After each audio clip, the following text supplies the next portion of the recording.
a special presentation of TNN Sports. Good afternoon from New Hampshire International Speedway. We greet you today with heavy, sorrow-filled hearts because during practice here yesterday, 19-year-old Adam Petty was killed.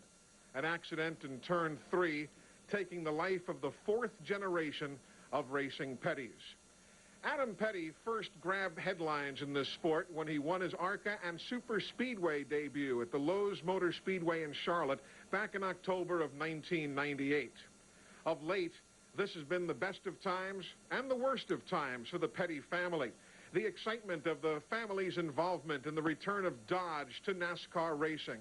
The excitement of seeing Adam Petty move to the NASCAR Winston Cup circuit for the DirecTV 500 at Texas just a few short weeks ago.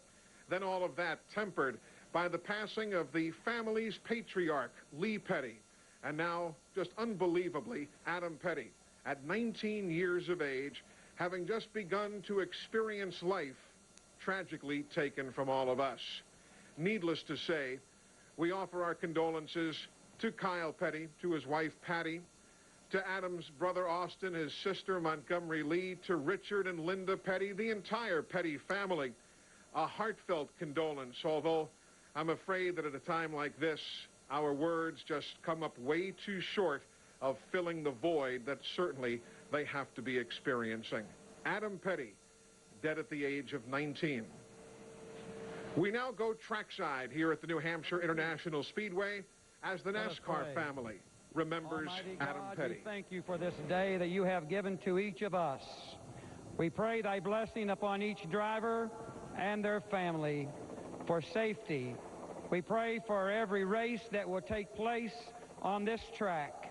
I pray your blessing upon the day that we celebrate tomorrow, Mother's Day. Now our hearts are deeply saddened upon the sudden loss of Christian Lovendell and Adam Petty. We ask for thy strength and comfort for their families. In thy name we pray. Now let us pause for a moment of silence. Amen.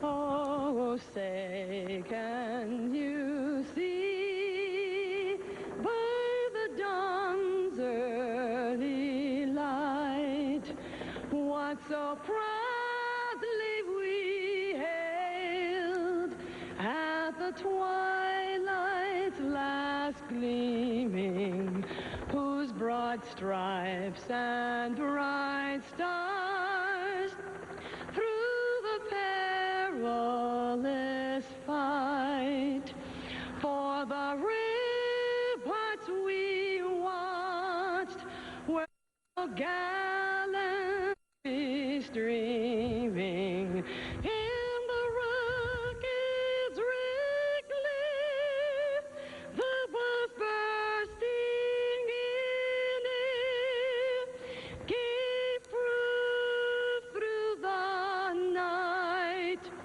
that our flag was still there. Oh, say does that star-spangled banner yet wave o'er the land of the free and the home of the brave.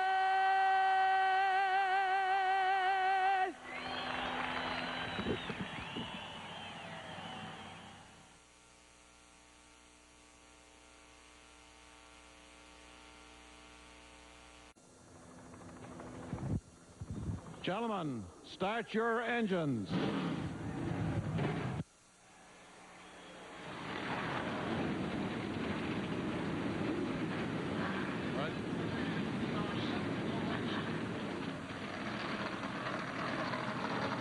And with that command, we are set to go racing here at the New Hampshire International Speedway. Welcome back, everybody. I'm Eli Gold, joined alongside me by the editor of Speedway Illustrated magazine, Dr. Dick Berggren. What a very different and unfortunate atmosphere here at the racetrack this weekend, Dick. Well, the mood in New Hampshire today is sad and somber. Adam Petty is the son of an admired racing family. He was admired himself. In the garage, in the grandstand, on pit road, there is disbelief and profound grief. But we have a race to run today, a green flag, pit stops, a winner to celebrate. This race will go on, but not like the rest. Today is hard on all who are here, Adam's family, his friends, his fans. This race will be less because Adam Petty is not driving in it. He is here in spirit, and that colors this day and this event. He was a Petty. He was so young, so very, very well liked. He really was very well liked. Buddy Baker joins us as well as per usual, Racing Hall of Famer. And I think, as the doctor just said, here was a young man who brought us all so much joy. You know, you're so sad at a time like this, but let's celebrate the time we had with Adam. He was such a young man. He would walk through the garage area. Smiles followed him through there, almost like the sun was shining through the garage area. People felt better. They knew him. They loved him. We'll miss him. Part of our pit coverage team today is NASCAR Winston Cup Series crew chief Larry McReynolds, who regrettably, not that many years ago, had to deal with a situation just like this with the loss of Davey Allison. And Larry, this is something that the whole sport, let alone just one team, has to deal with. Well, Eli, it's been well spoken how much our thoughts and prayers go out to the Pettys, to the racing fraternity in general, and even the race fans. But how about Adam Petty's race team? How do they deal with such a tragedy? I certainly speak from my experience with Davey Allison in 1993, and it's probably the hardest thing that a race team would ever have to deal with. They certainly have to have time to grieve. They'll never totally get over this situation, but what they've got to do, they've got to help each other, support each other, and move onward to the future. A lot like Davey Allison, Adam Petty being the racer that he was, he would want them to do that, and that's what he expects them to do. Adam, we're going to miss you, but our thoughts certainly go to Petty Enterprises.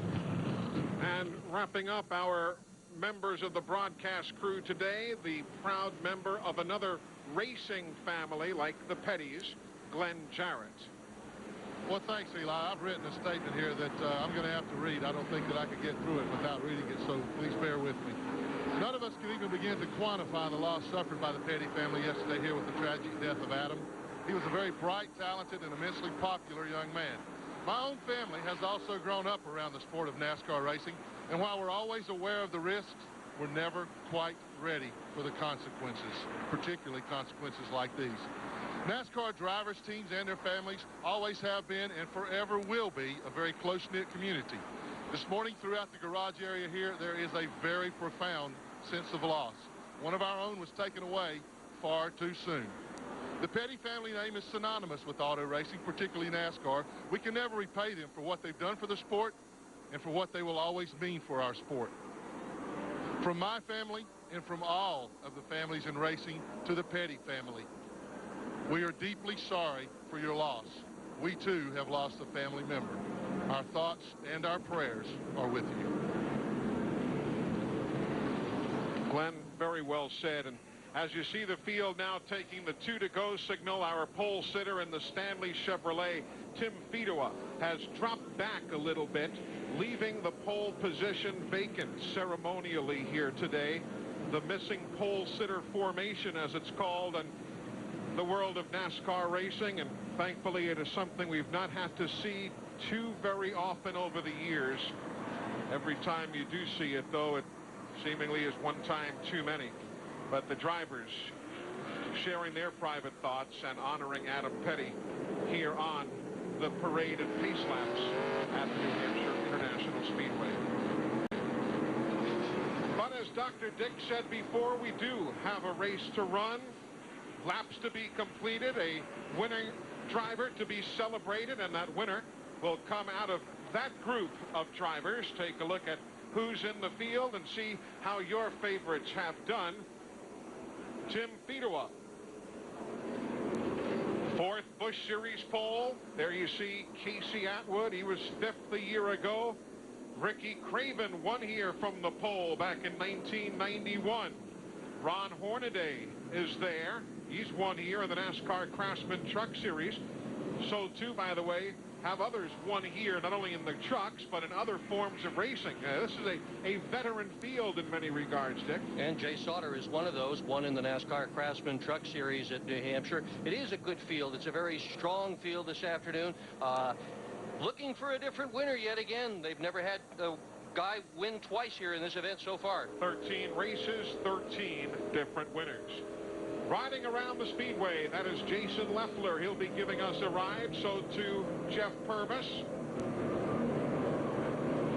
There's Dick Trickle, who'll be giving us the free ride around the Magic Mile here in New Hampshire.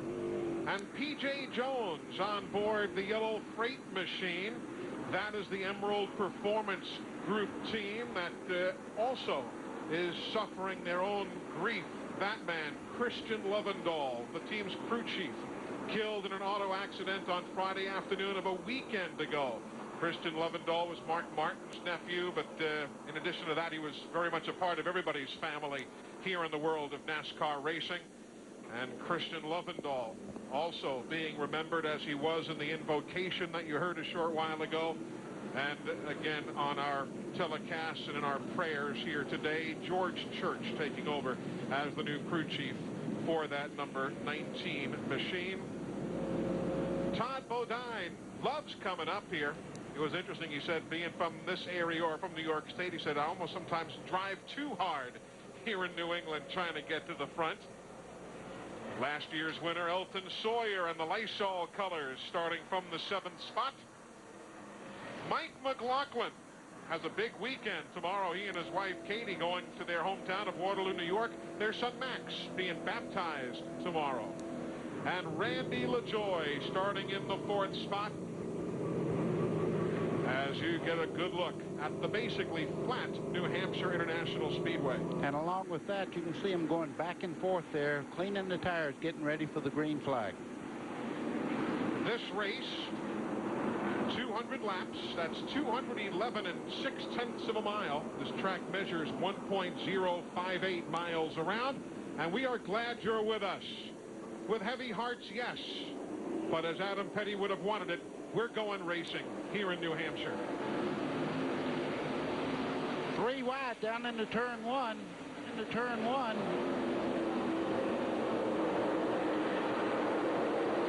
And Trouble, turn 1. There you see problems right off the bat. That's Bobby Hillen has crashed. Several others involved in that incident up in turn 1. There you see the channel lock entry right there. Glenn Allen Jr. having taken over. There's Bobby Hillen. And this is a racetrack that oftentimes brings about many, many caution flags.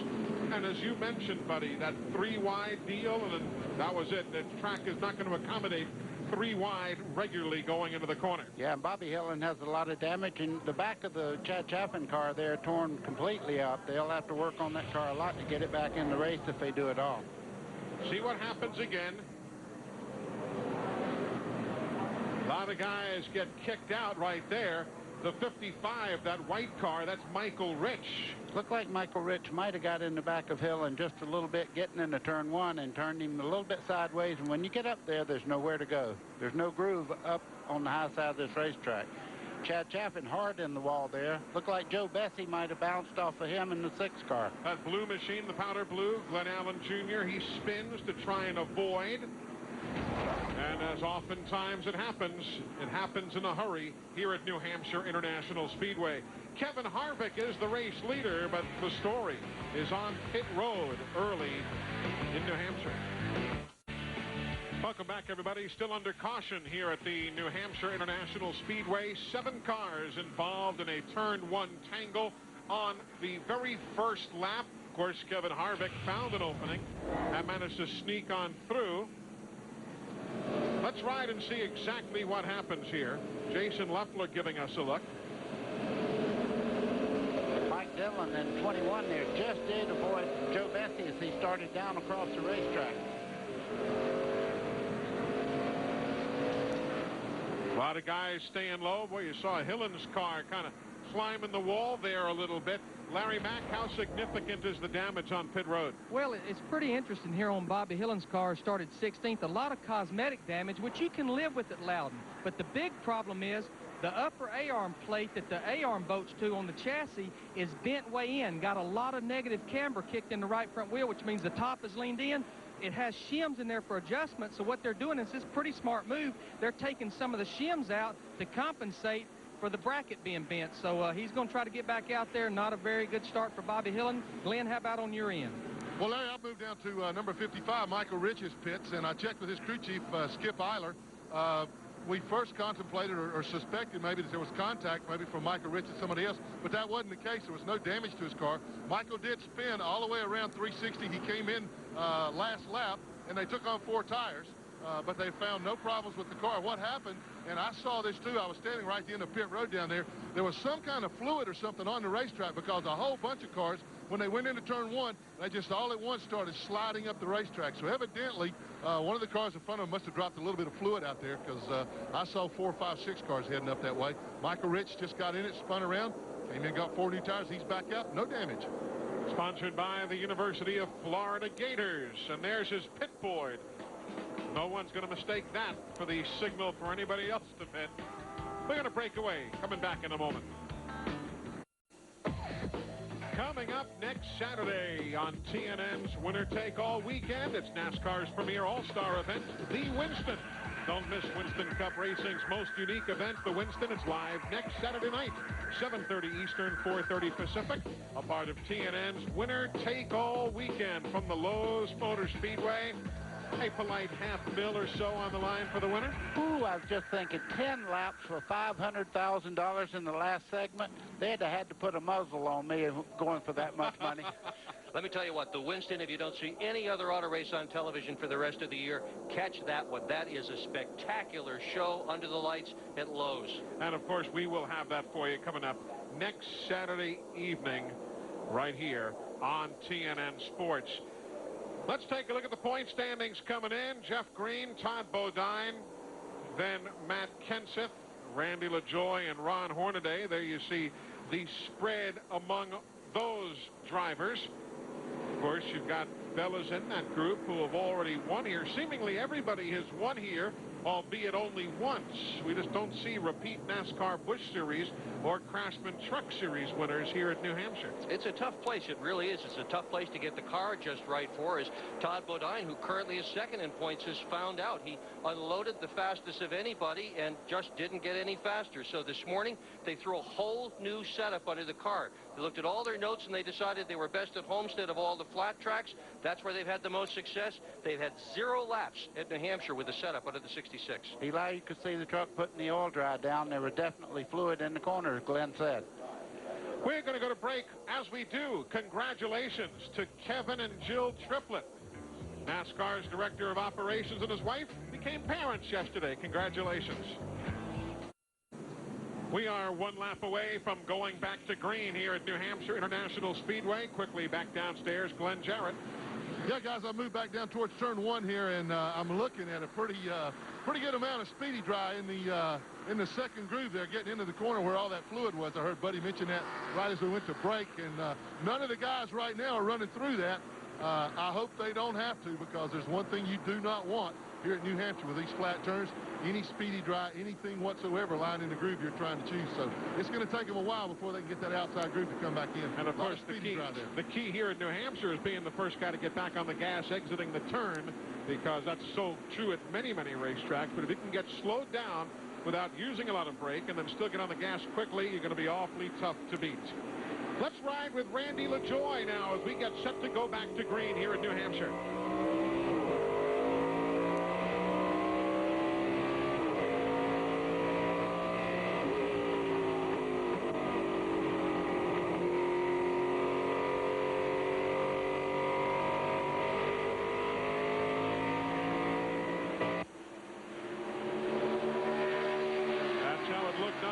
Started lap number 10.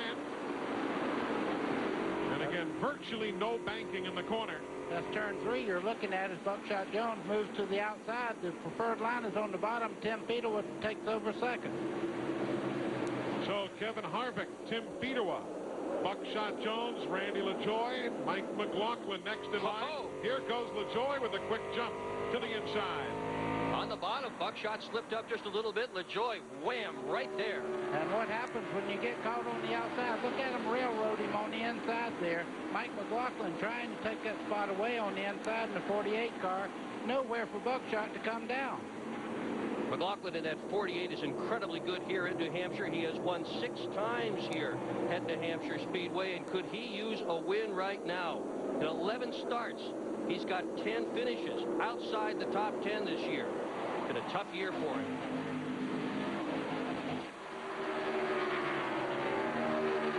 .125 miles an hour. David Green right there, the number 34 machine. The lead is 0.4 of a second, and it closes that quickly because off the corner, Tim Fedewa.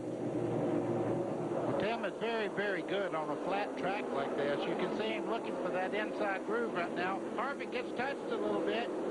Managed to get it back straight and maintain the lead there. Fedewa also allowed him to get it back straight there. Yeah, he could have taken him if he wanted to.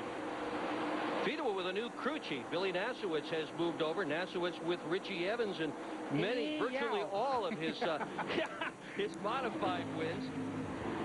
Nasowitz jumped on board at Talladega. Was that ever a combination in the days of Richie Evans and that orange 61, the Rapid Roman? Here goes Fedewa for the lead at New Hampshire. Yeah, and he's caught up in Randy LaJoy in the red car there, making a move on the inside, trying to take the second spot away from first to third that quickly. He's got it. So they make the swap. And this is going to be the first New Hampshire event that Tim Fedewa has ever led. This is the 8th time he has run here. First time he has ever led. Of course, it has particular significance for that team because the Stanley Tools plant, the sponsor of Fedewa's team, they're up in New Britain or down in New Britain, Connecticut, and they've got hundreds of employees on hand at Loudon here today. It's also the first time Fedewa has led all year long. Nasowitz obviously has got that car cooking just right. Fedewa having a good time so far early in the day in the number 36 car from Stanley. Like you said, too, he just likes running on the flat tracks. If you have that kind of a mindset coming into a track like this, or Homestead or Phoenix, it really has to help. Glenn, meanwhile, Buckshot Jones is settled in 4th spot. Yeah, Eli, but there's a pack of cars that are coming up on him pretty quick, and I think they're going to catch him and shouldn't have too much problem passing him. Buckshot, we've been listening to the radio transmissions. His car is big time loose right now. He just simply cannot use the accelerator as much as he wants up off the corner. Here's Larry. Glenn, I talked to Winston Cup regular Steve Park this morning, and Steve up here running one of the Busch for national events he runs. And he said, you know, Larry, I was a little happy with my car yesterday, but he said, you know, we don't run for points. We come here to win. I don't think I can win with what I had. He must have went to the school of Larry McReynolds' race morning extravaganzas. He changed 3 springs, 4 shocks, and both sway bars. And he said, I'll either go straight forward or straight back. That is Jeff Purvis, who has problems going into turn 3, running in the 28th spot. He had sparks coming out from behind the car about 2/3 of the way down the back straightaway. Then the car never did turn. Jeff Purvis brings out the second caution. If you notice, the screen's already been lowered in the window to let the workers there in the corner know that he's okay. They dropped the screen so that the guys don't run across the racetrack while there's cars coming or anything. He's okay. That's a good sign. But again, this is a problem that began about 2/3 of the way down the back straightaway. I happened to look up, saw smoke and sparks, and then here's what wrapped it up. Okay, something on the right front's broken. He goes almost into that corner head on. Now he hits the wall again. You see no steering whatsoever left on that car. So Jeff Purvis's day comes to a premature finish. Former dirt track star that everybody thought was going to win a lot of Busch Series races. He has won just 2 so far in his career. Remember now, Jeff Purvis has been carrying one of our onboard cameras today, and will hopefully be able to get a good look at exactly what transpired. Let's pick it up as he works into the straightaway.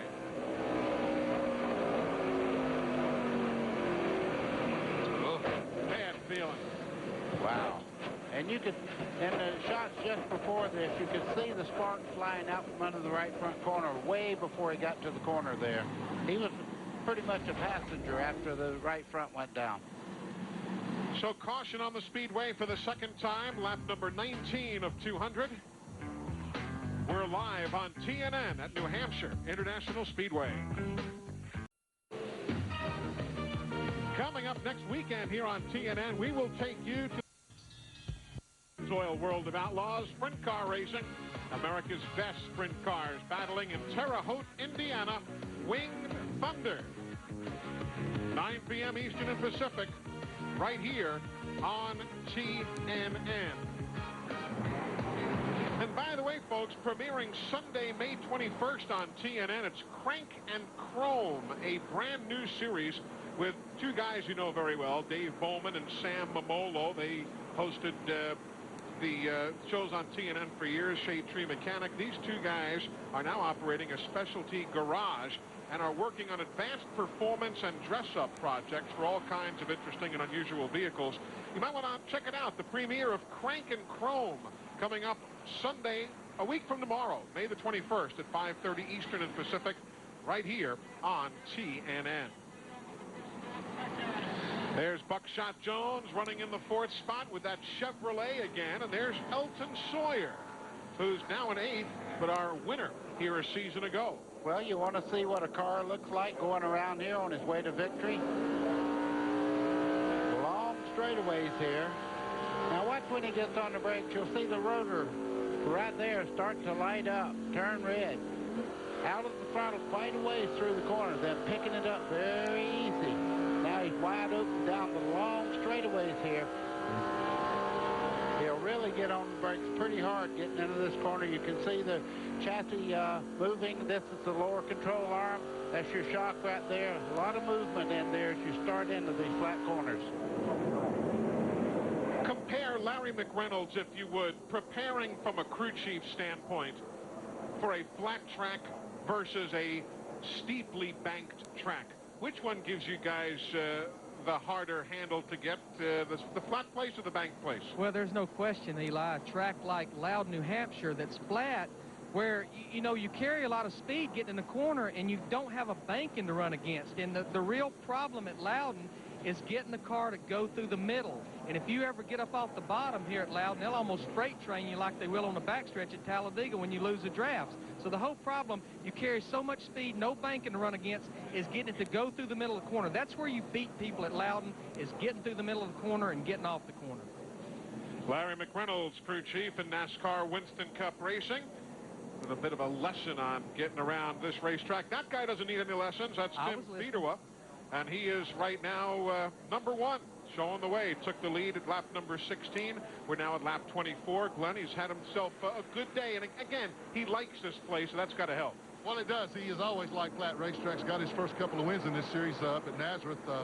Similar type racetrack to this. I came down and talked to Billy Nazareth. We were talking about Billy, the crew chief, and what a great job he's doing. And if Tim's getting any lessons, he's getting them from Billy, because like you said, Billy has a lot of experience here right now. Tim's saying that the car feels really great right now. He's not running it all that hard. He's just trying to let the tires seat in. Billy also told me that they could probably go to lap 105 if necessary, which it doesn't take a whole lot of figuring to see that they could go halfway. So they could make this thing on one pit stop. And one reason that they'll try to do that, track position is of the key utmost importance here at New Hampshire. You don't want to pit unless you absolutely have to. So they're looking at going at least halfway. There are the guys doing all their ciphering down there, as we say in Alabama, figuring out that mileage and making sure everything is going to go to the distance. Yeah, that was the gas man. You can see he was in a full hood there, fire protection and everything. So he was figuring his gas mileage just then. There you see Fedewa along with Kevin Harvick, one of the guys who hasn't had a win here. Fedewa's best finish was a 6th place here back in 1993. So he is not one of those who has a win in the 13 events at this track. And if you like to root for an underdog, you might consider the guy who's in the lead. In the last 3 races, Tim Fedewa has swapped crew chiefs, crashed out, failed to qualify, and finished 20th when the car fell off the jack. He needs a good day. Today might be it. Getting set for the restart here in New Hampshire, wrapping up caution flag number 2.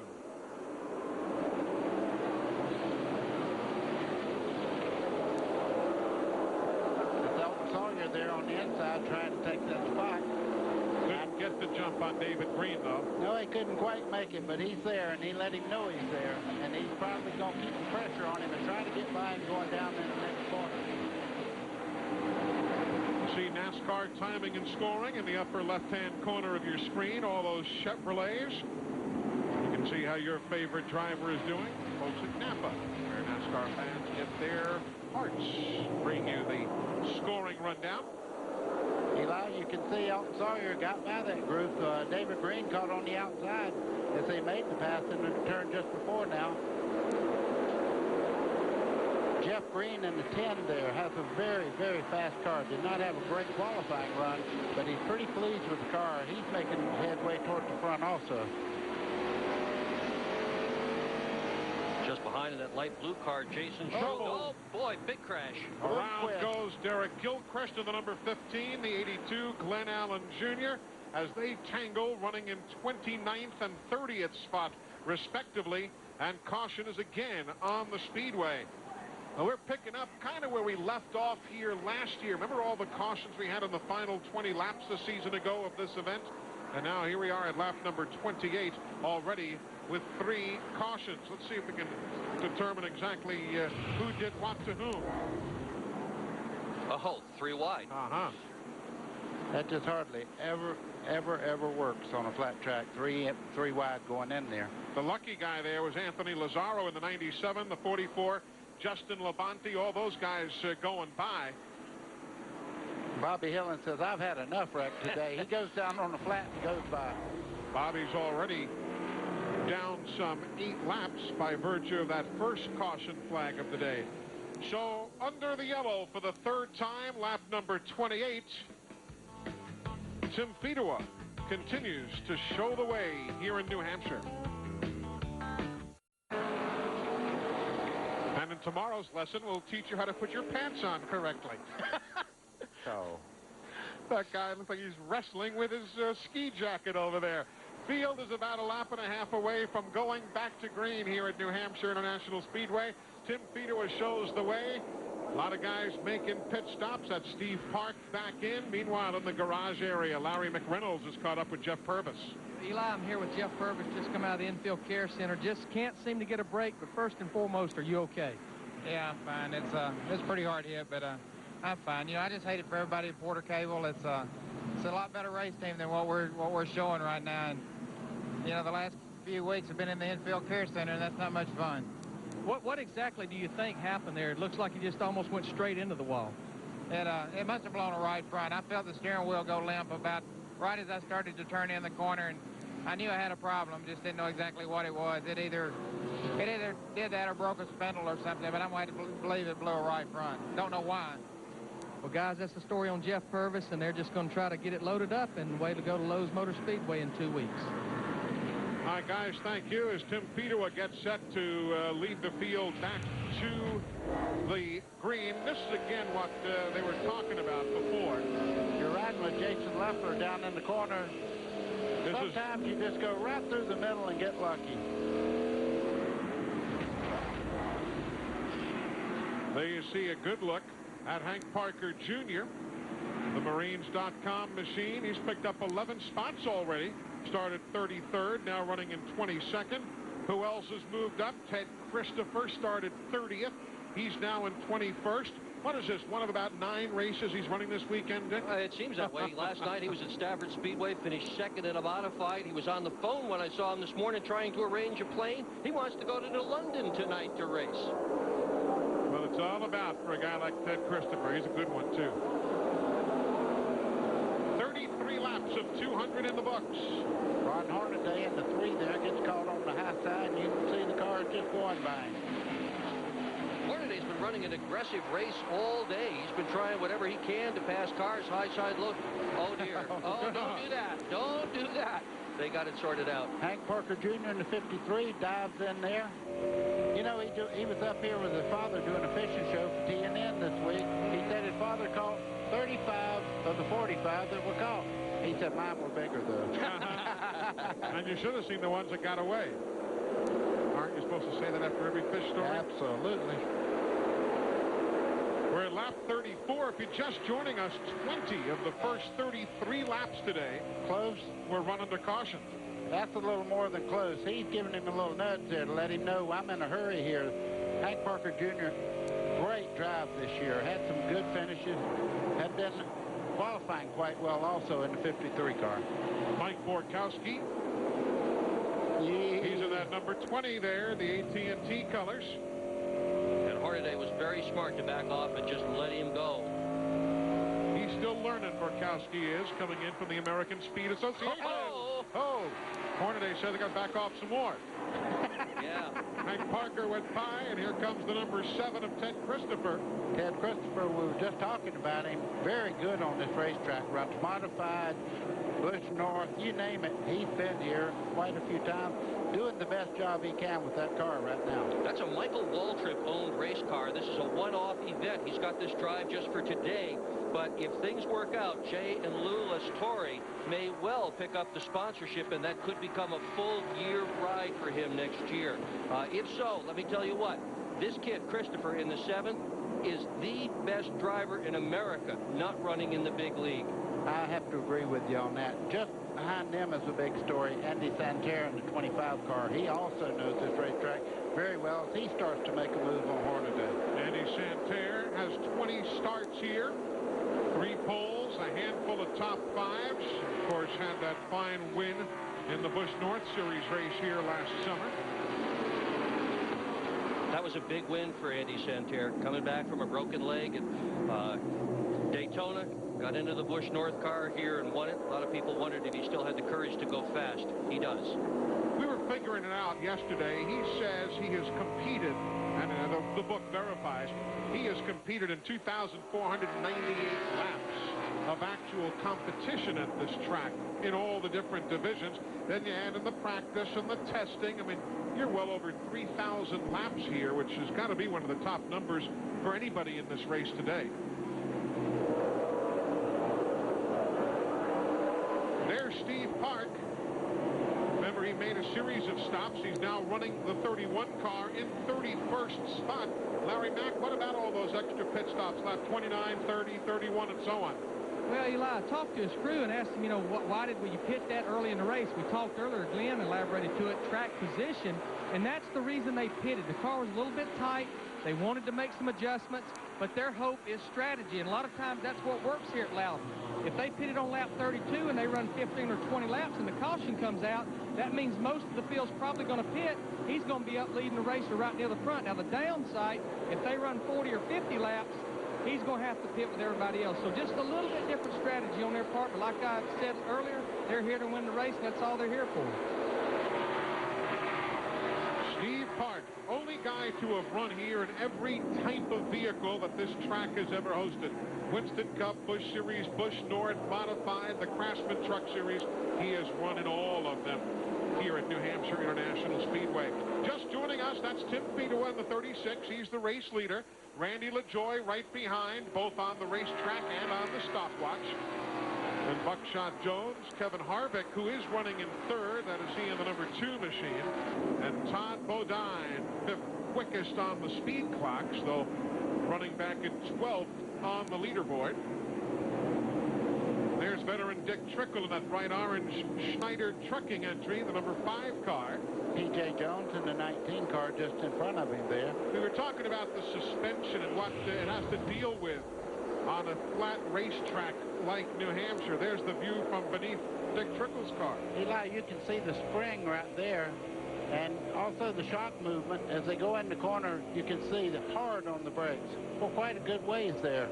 You run this track very similar to a big Martinsville, where you use a lot of brakes entering the corner, but as you start to make the turn, you don't want to be on the brake because it'll make the front end push out on the car.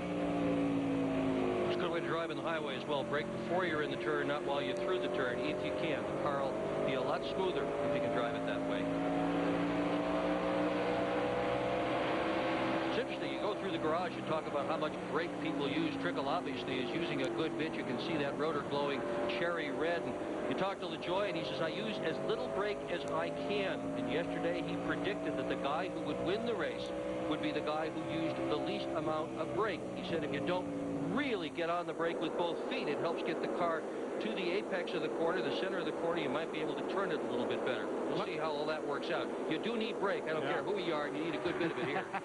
Larry, how much can you do as a crew chief to compensate if you have a driver who's bad on the brake pedal or a guy who's not? Well, you know, I was just sitting here watching what was going on there and listening to you guys talk about the brake.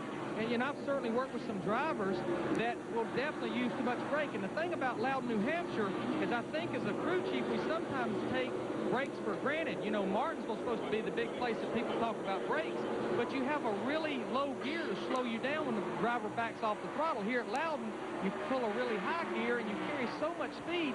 Sometimes teams do run out of brakes here, but some things you can do, obviously as much as you can as far as cooling them with brake ducts and things.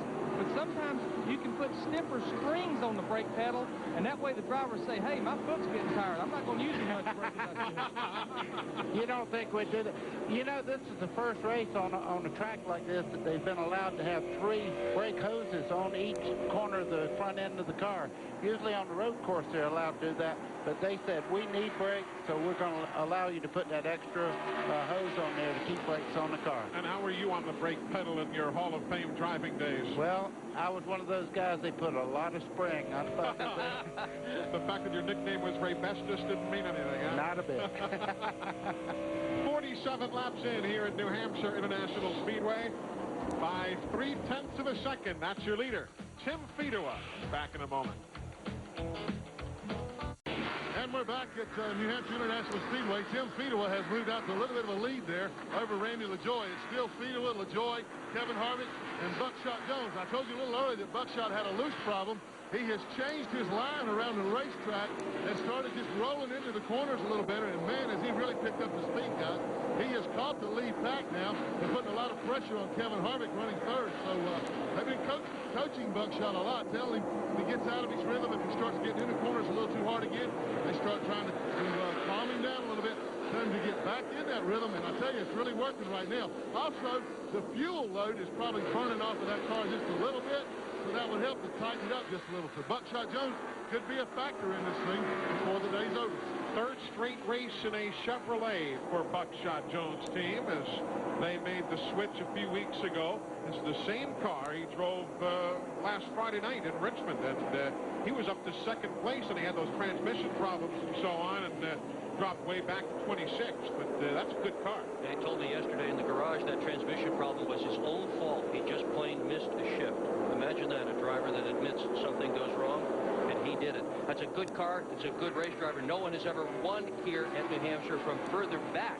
Buckshot won from 26th when he won here, was involved in an earlier crash, started all the way in the back of the pack, and still won the thing. And that was his last race win some 51 events ago, back on May 9th of 1998. Randy LaJoy in second. Let's see what kind of numbers he's turning now. We checked that telemetry.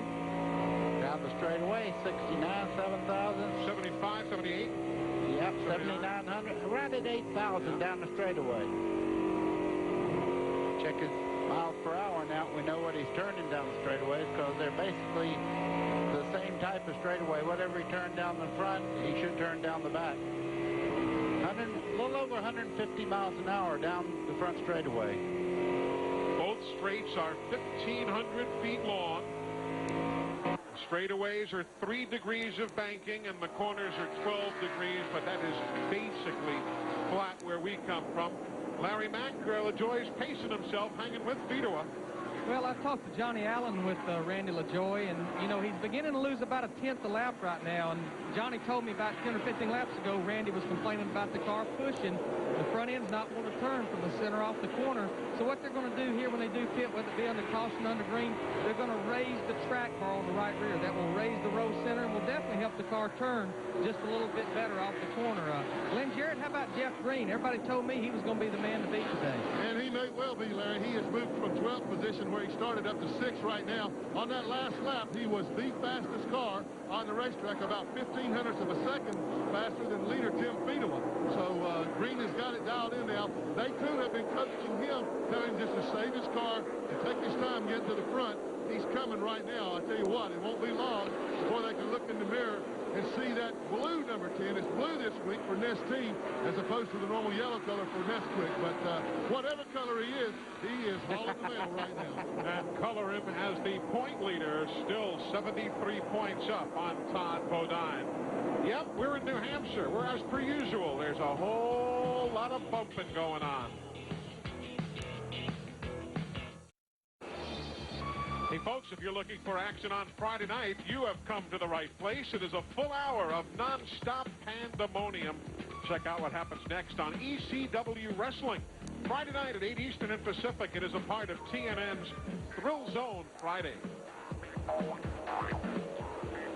Did they smack the announcer around in that? It looked to me as if they did. Yeah. About his wrestling, I saw a bunch of sticks and stuff flying around in there. Well, I'm sticking to stock car racing. There you go. Get involved in that. Tim Fedewa continues as the race leader. There he is by 0.6 of a second on Kevin Harvick now, because Harvick has gotten by Randy LaJoy, who's fallen there to third and has to deal with the fourth place runner, Buckshot Jones, closing in on his rear flank. Then you've got Casey Atwood, number 27.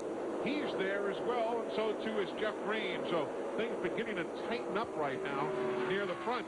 Now, LaJoy has dropped back. We were talking about it before, Larry. What's the problem now? Well, as we kind of suspected, the car is getting tighter and tighter and tighter with lap 65 now. So now they're making decisions on what other adjustments. They don't feel like the track bar alone is going to do it. What they're going to do, they're going to drop a pound of air out of both front tires. Now, we talked about it earlier. We use a lot of brakes here at Loudon, and a lot of brake heat, it increases the air pressure buildup. So what they're going to do, they're going to drop the front air pressure a little bit, because the more pressure those front tires build up, the more the spring rate grows, and that just makes the car push even worse. There you see the numbers on the last time by. As LaJoy is now in 30. No, starting to creep up now is Todd Bodine. We have not talked that much about the number 66 machine. But all of a sudden, while these guys here have been battling for position, Todd has very, very quickly closed in to within shouting distance. Watch as we pan back, and you'll go through the top 10 and find Todd Bodine and the number 66 machine. So he finds himself very much in the hunt right now as we ride with him through turns 3 and 4. Todd's having a really good year this year. Top 10 in points. Or, I'm sorry.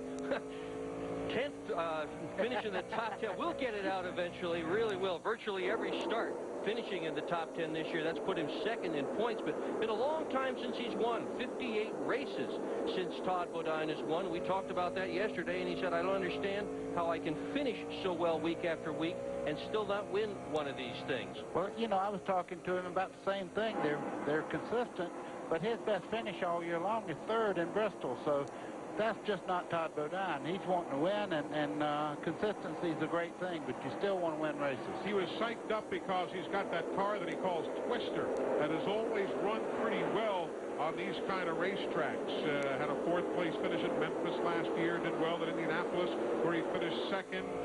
He ran a strong top 10 at Phoenix last year with Twister on that flat track there. So he was kind of excited about the prospects today. Well, he's right on the back right now. Just looking at the 27 now, Casey Atwood. He's also a specialist on these short, flat tracks. Milwaukee, very dominant there in his win there. So he and Jeff Green right now are kind of making headways towards the front. He has finished 21st and 5th, Atwood has, in his 2 visits here, although we need to point out that even when he finished 21st, he was on the lead lap. That's a great car Jeff Green has. It's the same car he ran here last year to win the pole. Led 152 laps. Didn't win the race. Finished second in this very same car. He said this morning that they may try to do this whole race with one pit stop. It is possible. They physically can do it in terms of fuel. Question is whether it's smart to do it in terms of tire strategy.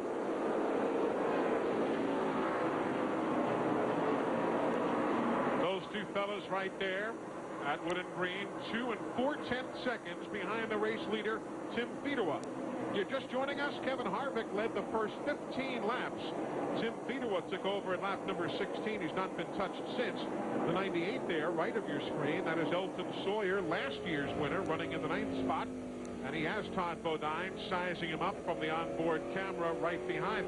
Let's get an update. We've not talked much about Elton Sawyer today. Let's go to pit road. Eli, Buddy Dick, talked to Elton Sawyer, who's running in 9th right now. He started 7th, and as you said, he is this race defending champion. I noticed in the practice sheet from the last practice yesterday, only 42 cars had practiced. That means one was missing. And it come out to be Elton Sawyer in the Lysol car. And I went and talked to Elton this morning. I said, Elton, how come you didn't run happy hour? And he's looked at me and said, Larry, my heart just wasn't in it. I didn't want to be here. We made a few adjustments this morning based on last year's race. I just wanted to get out of here and go to the motel yesterday. Understandable. Elton Sawyer finished 34th last Friday night in Richmond, but he really had a very quick car. If you caught any of that race, he started in 7th and got caught up in that big accident just past halfway, the one with Tony Raines and Kevin Grubb and Jay Sauter and Anthony Lazzaro, and it dropped him to 34th. But he'll be a factor today, but right now everybody chasing Tim Fedewa. Welcome back, everybody. There you see some good scrambling in traffic on the left of your screen. Number 2, Kevin Harvick. He is in 2nd place. Then we've got cars that have been lapped. Jason Jarrett in the 11, 44, Justin Levanti. Then there's Randy LaJoy in the 1, the 00 of Buckshot Jones. That blue number 10 of Jeff Green, and the green and white 27 of Casey Atwood. Interesting view here from Elton Sawyer in 9th, back to 10th place, Todd Bodine. Todd Bodine's car is not sticking to the bottom of the racetrack like he wants it to, so he uses the apron to help himself turn, and then he goes up in the center part of the corner. That's push. Now watch him. Well, as I say that, what's he do? He stays right out there. Well, let's see if he does it at the other end of the race. How does the apron, the flat apron of a flat racetrack, help you turn? Well, it kind of kicks the car around. You can see right there, he's very good getting in on the apron part. That gives him a good run. Now he'll turn back down because the car is not sticking. Plus, he had to deal with the 15 of Derek Gilchrist, who had that inside groove. People take my word for it. We watched him 4 or 5 times while we were away at break. There he goes. There, thank you very much. He's using that right now instead of making a chassis adjustment, which he can't do until he makes a pit stop, to make that car turn in and get good drive off the corner. Don't you hate when that happens? It's like when the tooth is hurting until you sit down in the dentist's chair. Yeah, but he had to go back to it the way that car was pushing out in the center part of the corner. I knew he had to go back to that style. Look at that. LaJoy and Buckshot have won here, but the other guys in the hunt today never have won here at New Hampshire. We're talking way back when. Guys like Tommy Ellis won a race here, Rick Mast, Kenny Wallace, Ricky Craven, Jeff Burton won a Busch Series race here, Joe Nemechek, Robert Presley, Derek Cope won here, Chad Little, LaJoy, McLaughlin, Buckshot Jones, Elton Sawyer. We have not had, it's like that second race at Talladega for so many years when the Winston Cup teams went back and we had that great stretch without a repeat winner. You know what I'm curious about, though, guys, is Ricky Craven. Ricky right now running in there. He is in the 23 car. He's in 7th spot, closing in on Casey Atwood. You just kind of think as many laps as he has here, he's just waiting. He knows something we don't. Boy, and I've been watching him just like you have, Eli. And he was kind of just sitting there waiting, and now he's moving in on Casey Atwood in the 27 there. He knows how to get around this racetrack, and if they run into traffic, he's going to make himself known before this race is over, I think. Has 3 career wins here, and the only guy to win a Busch Series race from the pole was Ricky Craven. He is indeed, and he has got a very good race car there. He has said so all weekend, and he has shown it on the speedway. He owns that car in concert with his wife. The engine that's under the hood is built by a company he owns in part, but the real story here is that it has been a long time since Ricky Craven has been a contender to win a race. Several grinding crashes in Winston Cup really beat him up. He had to drop out, lost his ride for Hendrick Motorsports. Is Ricky Craven going to come back today and finally win after all of that? A lot of people have written this kid off and said the crash has got to him. He's not good anymore. He's pretty darn good right now. Ricky Craven chasing down that man, Tim Fedewa. The crew cheering him on. He's up by 9/10 of a second on Kevin Harvick. Welcome back, everybody, to New Hampshire. Randy LaJoy being tended to, his car in the wall as he and Buckshot Jones tangled going up into turn number 3. And we'll take a look at what happened. First time we're seeing the replays ourselves. Buckshot on the inside, Randy on the outside. They make contact right there, and around goes Randy LaJoy. Unfortunately, the driver's side hits very hard getting into that corner. And if you follow NASCAR Busch Series racing, these guys have tangled in the past.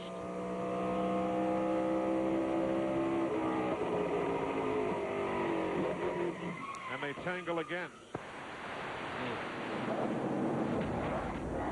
Man. Pit stops have taken place. Lap 88 for the leaders and lap 89 for those who are at least one lap down. Let's go to Larry McReynolds.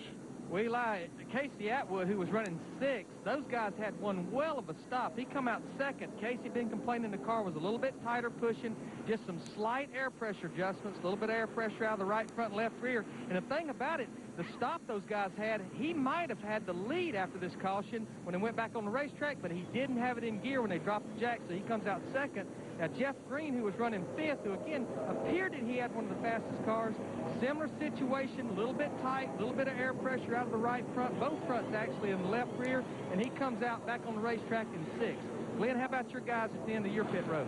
Well, down here, Larry, the leader, Tim Fedewa, came in. They had a great pit stop, changed 4 tires. Tim asked them to make no adjustments on the car, but after they took the tires off, we're getting word now. We don't know exactly which tire, but we're getting word of a tire that had some air pressure buildup in it. We'll follow up on that. Kevin Harvick in the number 2 came in. He also had a good pit stop. He got back out on the racetrack, I believe, in 3rd. Buckshot Jones also did 4 tires, and they made an air pressure adjustment on both the front tires. So, and I believe Buckshot got out in 4th position. So the only one that beat him out was the 2-tire stop of the 27 car, Casey Atwood. So good stops down here. We're going to follow up on that deal on Tim Fedewa's tires to see if that's going to be a continuing problem. The other thing I'm looking at, guys, is they pitted a little before lap 90. Now the question is whether anybody might try to stretch it and go all the way should this thing happen to go green the rest of the way. But wait a minute. This is New Hampshire. That ain't a chance. Now watch this. Talk about action on the track. Watch what happens leaving pit road. Ricky Craven didn't see the 2 car there of Kevin Harvick as he was coming out. They made pretty significant contact coming out there, but the good part is neither car is damaged. I don't think they'll have to work on either car to continue on. At least we can't see any damage. If anybody's going to be hurt on that one, it'd be Craven. He kind of whacked the right front a little bit. This caution, the 4th of the afternoon after Randy LaJoy and Buckshot Jones tangled going into turn number 3, and you see the work continuing around Randy LaJoy's car. He is out of the car. They did put Randy LaJoy on a stretcher. They're taking him to the infield care center. He is now out of the race car.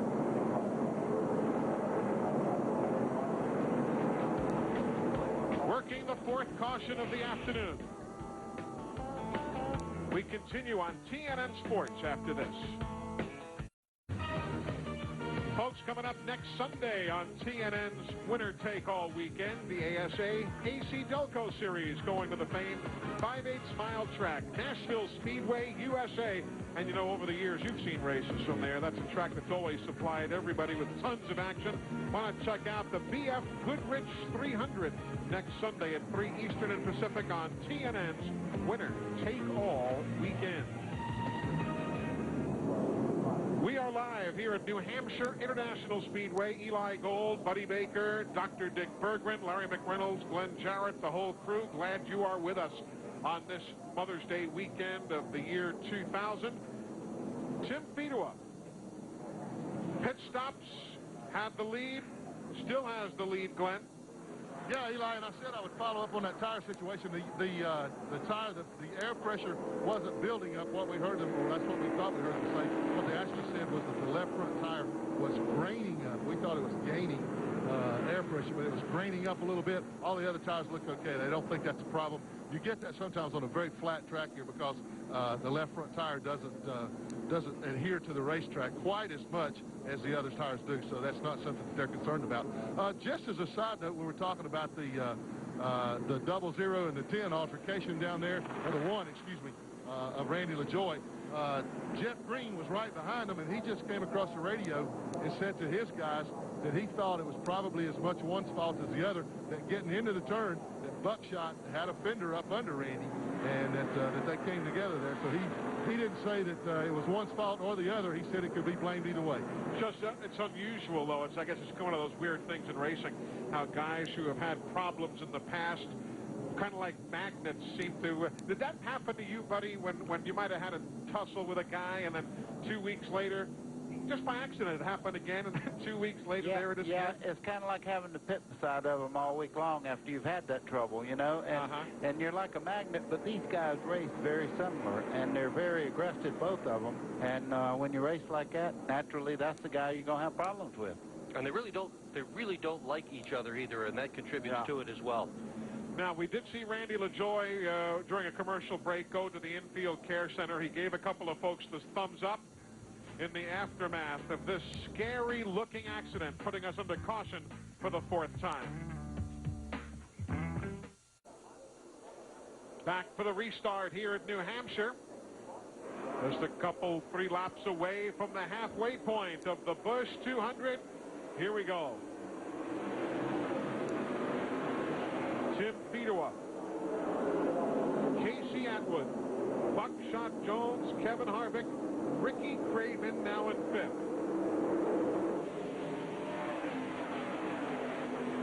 Just before that restart, Fedewa heard on the radio from his crew, remember, there is rain in the area. They don't want him to take it easy at all. He's got a real good shot to win it. Led it from the beginning.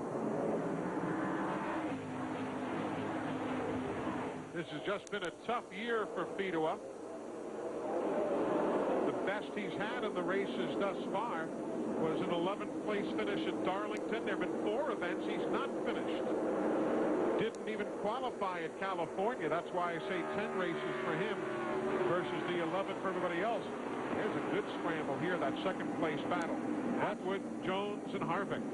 Kevin Harvick there in the 2 car, very, very quick at this moment. I watched him. He really had to get on the brakes hard not to get in the back of Buckshot at the end of the straightaway just a second ago. Well, Tim Fedewa is leading at halfway, but statistically that may not be the place to be, but I bet you he'll take it for now. Let me tell you, anytime you're out there with nobody in front of you, that's the place to be. Trouble in turn 1. There's Lyndon Amick in the 35 machine, who has problems in the corner and brings out the yellow for the 5th time today. Lyndon was running in 26th position. So Lyndon Amick. And Jason Jarrett got by the leader and made up a lap just now. Fedewa let him by under that circumstance. Just let him go, let him have his lap back. See Lyndon coming out of the car, left side, a lot of damage. Does not appear to be the happiest guy out there right now. I have a feeling someone's going to get a gesture as they drive by Mr. Amick. Now, let's see. Yeah. Let's see who gets the official gesture. Looks like Mike Borkowski, yeah, who is getting the "what were you thinking about?" Oh. Well, that was good. He threw his helmet at his own car, not Borkowski's car, so that's good. There's Mike Borkowski, and a good look at Lyndon Amick, former winner at Daytona in the NASCAR Goodies Dash Series. Nice guy. Borkowski has won twice here in New Hampshire, but not in stock cars. He's done it in sports cars on the road course. Nearby Connecticut. I'd say you look at the grill on that car, and that's probably a little bit of what Lyndon Amick wasn't so happy about. Take a look again at what went on up there in the corner, the tail end of the incident, as Lyndon Amick is already in the wall.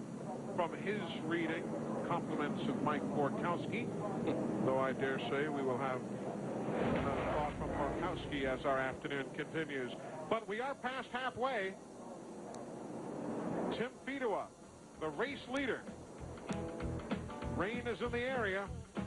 We're coming right back. Welcome back to New Hampshire. A quick reminder about wrenchhead.com. They have millions of brand name auto parts and accessories to choose from, and it is so easy to prove that you're a wrench head. Are you a wrench head? Just log on, wrenchhead.com. Parts online all the time. And what Buddy really likes, they've got that free delivery. Oh, yeah. Yeah.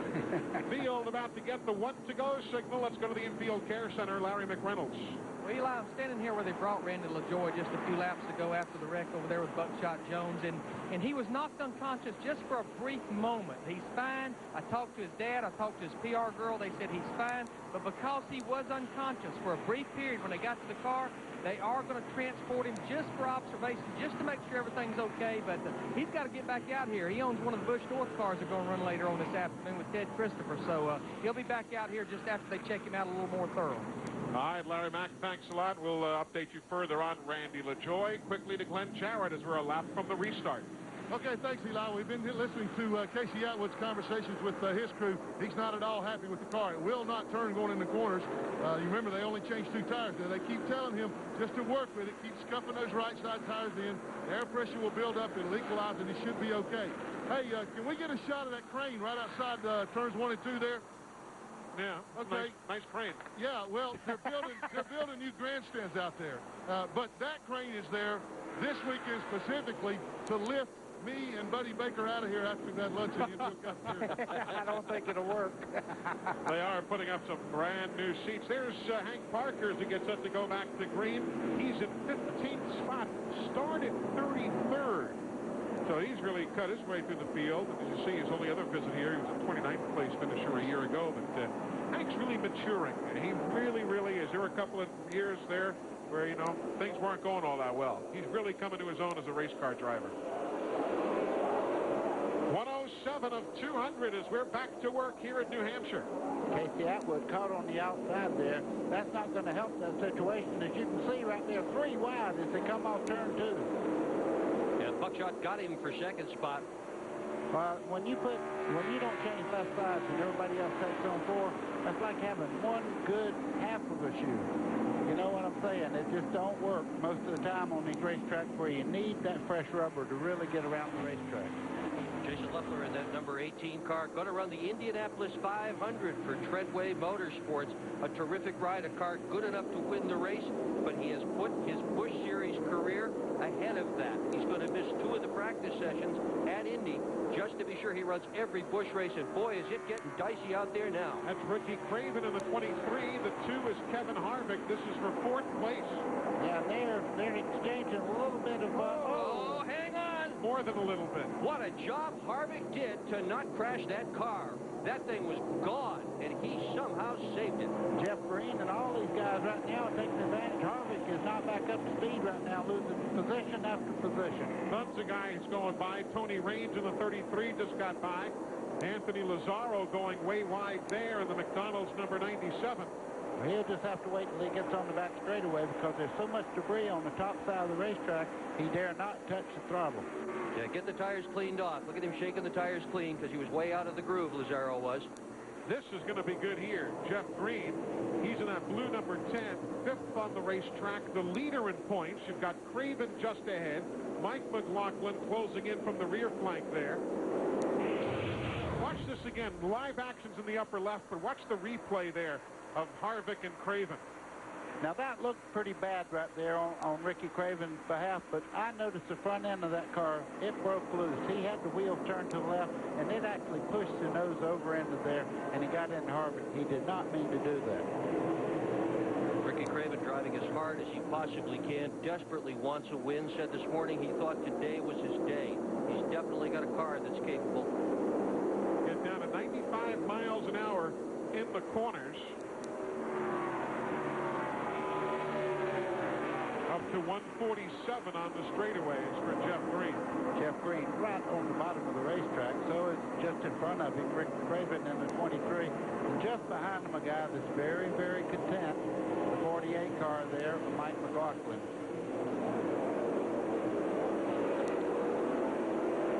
Dealing with Jason Leffler. Yep, giving the bottom away, letting them go ahead now, do their race. Talking about his safety car deal. The sponsor is Roger Penske's United Auto. Left rear is gone now for Harvick. Oh, he had a shot to win this thing. He is all the way back now to 23rd place. The bad part, he's over on turn 2, and that rubber flying out there is knocking the inner panels out from under the car, really hurting the car quite a bit as he's trying to make it all the way around the racetrack and back into the pit area. Makes you wonder about that bump with Ricky Craven. Well, that definitely caused Oh, it. yeah, no doubt about it. It just took a while for it to happen.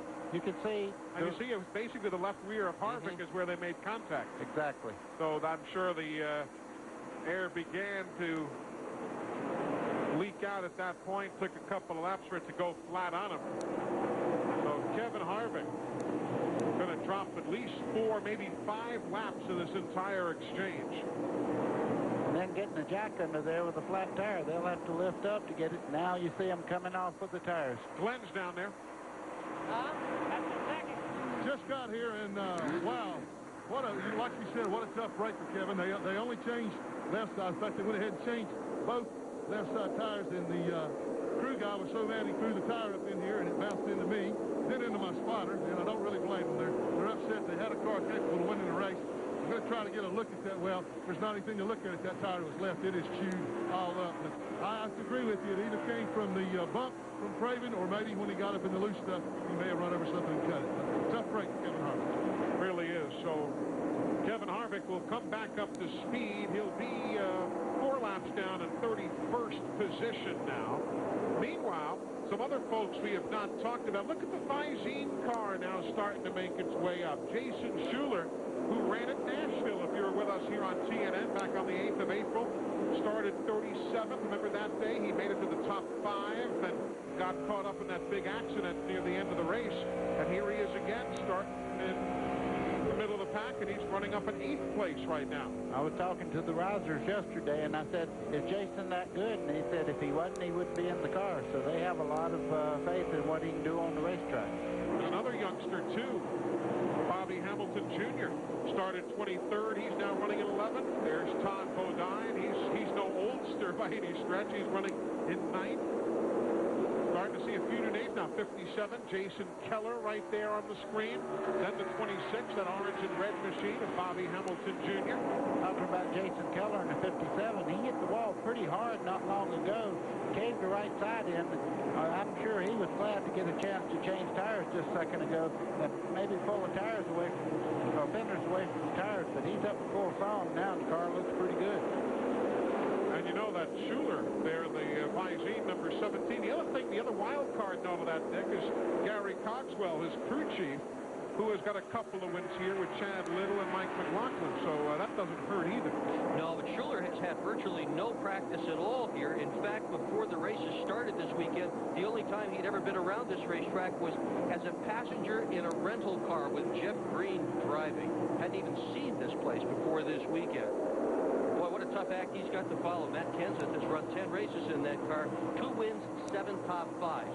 And of course, Kenseth is currently in the point standings in 3rd, but he'll drop by virtue of not being here today. There's Kevin Harvick. We just wanted to follow up on him.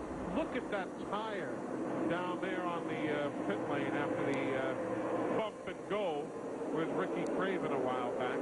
And since it's not all the way around the racetrack, you know it's somewhere up in that car where it knocked the inner panels out. It's probably up in the quarter panels and everywhere else.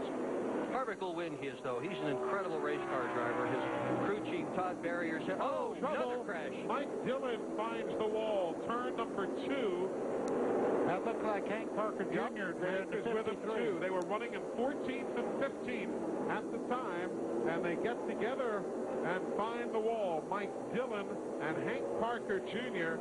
They had a good run going, both of those guys did, in 14th and 15th spot. You can see Dillon trying to make the car move, and it's hung up on the racetrack itself. The back is all the way down, and the front is dragging the racetrack. It won't move from there.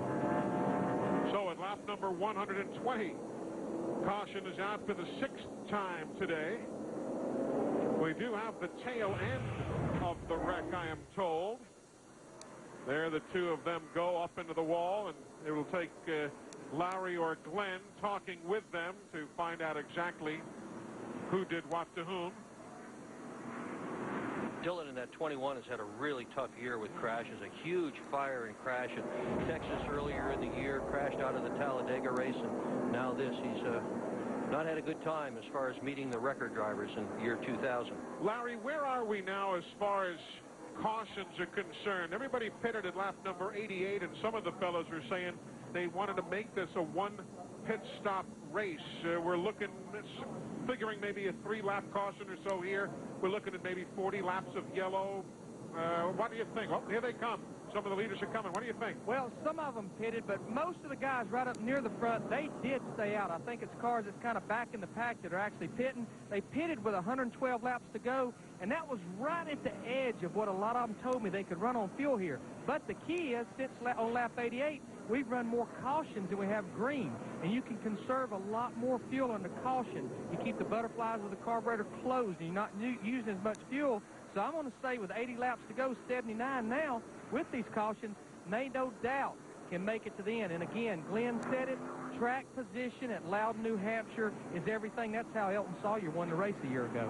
Indeed, that was the case, as you see the Mike Dillon machine being pushed onto the flatbed. The Stanley folks are here, not far from their plant in New Britain, Connecticut. Their guy's number 1. Hey, folks, Popular Hot Rodding, your favorite performance magazine, is now on TNN. Hosts Cameron Evans and NHRA funny car driver Dean Scusa will dial you in on all of the latest performance trends and some killer feature cars. Don't miss Popular Hot Rodding each Sunday in May at 2:30 p.m. Eastern and Pacific, right here on TNN. Pit stop still for many of the runners, though not for the leaders. Let's go to Glenn Jarrett. And I'm going to climb up on the ladder here and see if I can get a word with Billy Naswitz, see just exactly what their strategy is. Billy, the car looks to be as good as it was on the first set of tires, but what about fuel? Can you make it? We keep getting some caution flags. We can make it. I do plan on stopping, though. Probably next caution. Okay, you heard it right from Billy himself right there. They're not going to risk it. They know they've got a car. They really don't think that any of the rest of the guys can make it either on fuel. So therefore, if they feel like if they stop, that the rest of the guys will have to stop too. That's going to be very, very interesting. That's what these strategies, that's what I like about this. Everybody's got their own idea, their own strategy. Hey, you fellas remember Ferrell Harris? Oh, yeah. Absolutely. He passed away this week. A lot of you folks who may be new to motor racing used to run NASCAR and ARCA, mostly at Daytona and Talladega primarily. He won the ARCA race at Daytona back in 1983. Ferrell had some heart problems over the last few years and passed away last week of a heart attack. Yeah, he worked with Buddy Parrott for a while, and also Harry Hyde. So Ferrell had a lot of driving ability, and that's sad news to hear. A lot of NASCAR folks this week. Herman Hickman, remember Herman Hickman from the North Carolina Speedway? He passed away, and certainly our condolences there. But on a much brighter note, we had mentioned earlier in the show that Kevin Triplett and his wife Jill had a child. And so did John and Nancy Andretti. They are parents again. Amelia Lois Andretti was born on Wednesday evening, and our congratulations to John and Nancy Andretti and the whole crew. It's a nice family. Yes. They really are. They travel to the races together. It's a nice family. Jason Leffler, you're looking in at him right there. You want to talk about sitting down in a car? Now he's down in there. Well, he's just a little bit of a guy to begin with. I don't think he's 5'5" tall. We were talking a minute ago about his IndyCar deal. The sponsor of his IndyCar is Roger Penske's United Auto Group, 110 new car dealers. Here's a sponsor. Larry Mack, we've heard from Glenn Jarrett's end of pit road. How about from what you're hearing? Fuel, who can go, who can't? What do you think? Well, it's right there on the edge, Eli. I talked to Casey Atwood's crew. He said if we could get about 3 or 4 more caution laps, I think we can make it. I said, if you get them, are you thinking about pitting? He said, absolutely not. Now, on the other hand, I talked to Harold Holley with Jeff Green, and they was in a big huddle. It took me a minute to get in there, and he said, Larry, what would you do? I said, hey, that's the reason I like my Saturday job. You just tell me what you're going to do, and I'll talk about it. But I think they are thinking if they can get some cautions. I said, Harold, the only thing I'm going to inject, track position. Every position you lose with lap traffic, it's like losing 2 positions. It's hard to get back to the front. Riding with Jason Leffler on the restart. Lap 127 of 200. Ricky Craven there in the 23, making a little contact there with the lap cars as he's trying to get by on the outside. NASCAR timing and scoring brought to you by Napa, where NASCAR fans get their parts. You see exactly where everybody's running, including that battle between Craven and Green, fourth and fifth. Whoa, oh, Jason Jarrett. Oh, Jason Jarrett really shortens up the car in 21st spot. That did say Rayovac. Now it just says Ray. That's how badly he's shortened up the race car.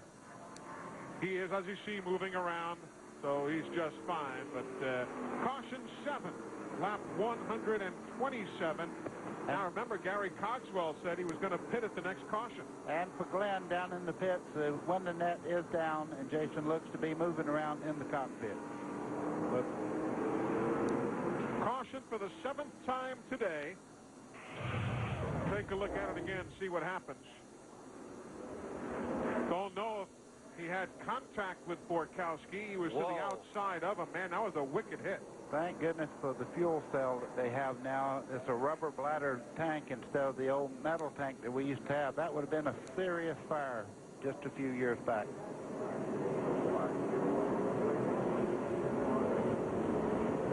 Another upset driver.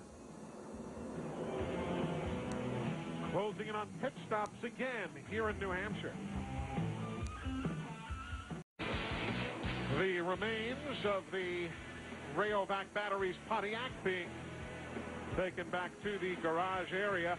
The onboard camera look shows us exactly what transpired. Mike Borkowski was there with Jason Jarrett as we look from P.J. Jones' car, and there Borkowski just shoves Jarrett out of the way. Same fellow who was involved at the other end of the racetrack with Lyndon Amick, and here we see Jason first throwing one item, and then well, that's later on. That's one heel heat deflector, and now he's going to throw the other one at him. A left-hander. And Borkowski, the receiving end there. There's Mike Borkowski, who continues on the racetrack, now running in the 8th spot. Downstairs, Glenn Jarrett, pit stop report. Well, Tim Fedewa, as Billy Naslett told us, he did come into the pits. He got 4 tires and fuel, so he's set to go. He lost a good bit of track position.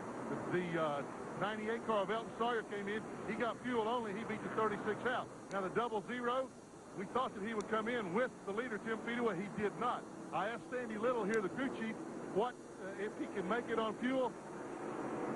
Sandy held up that. He said he's got his fingers crossed. They hope that they can. They did not want to give up that track position that we've talked about. Larry?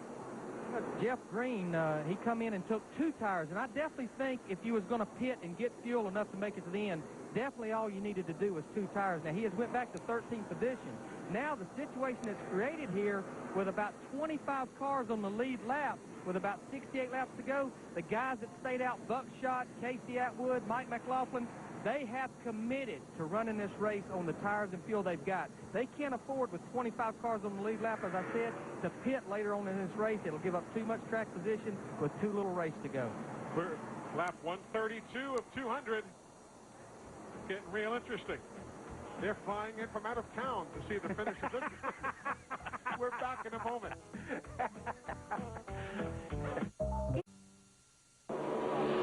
Welcome back to New Hampshire, back under green. And a quick reminder for you to check out NASCAR online before, during, and after the race at NASCAR.com, your 24-hour NASCAR Garage Pass. Eli Gold, Dick Berggren, Buddy Baker, Glenn Jarrett, Larry McReynolds. Glad you're with us here in New Hampshire. Buckshot Jones is the race leader. You'll see exactly who's where on that Napa Field update, brought to you by Napa, where NASCAR fans get their parts. And Buckshot's radio is telling him, waste no time, get by that number 2 car. Good job, they just said, as he did it. They are worried about the 27 and how fast he is. Well, they better worry about that 48 car of McLaughlin there, too, because he is really on the move. And just behind him, Steve Park in the 31 car is picking them up and putting them down. Parker in the 53. Good scramble for 10th and 11th. P.J. Jones with a fine run in that number 19 yellow freight car. Hank Parker was inside. Elton Sawyer in that 98 Lysol car right behind. P.J. needed a good run here. He's had 2 DNQs, 2 DNFs in that car. car. Crew chief killed in a car crash last week. What a horrible time they have had. But if they can overcome, this is a good team. A lot of solid people on this organization, and PJ is a terrific race car driver. Talk about another proud racing family. Arnelli Jones, Paige Jones, PJ Jones. Boy, Tim Fedewa in the 36 right now is having a time trying to get up through traffic. He is getting boxed in almost every corner. He's in 12th right now. And a little bit loose as he got back in the throttle there coming off the corner. Ricky Craven, big time contact. Wow.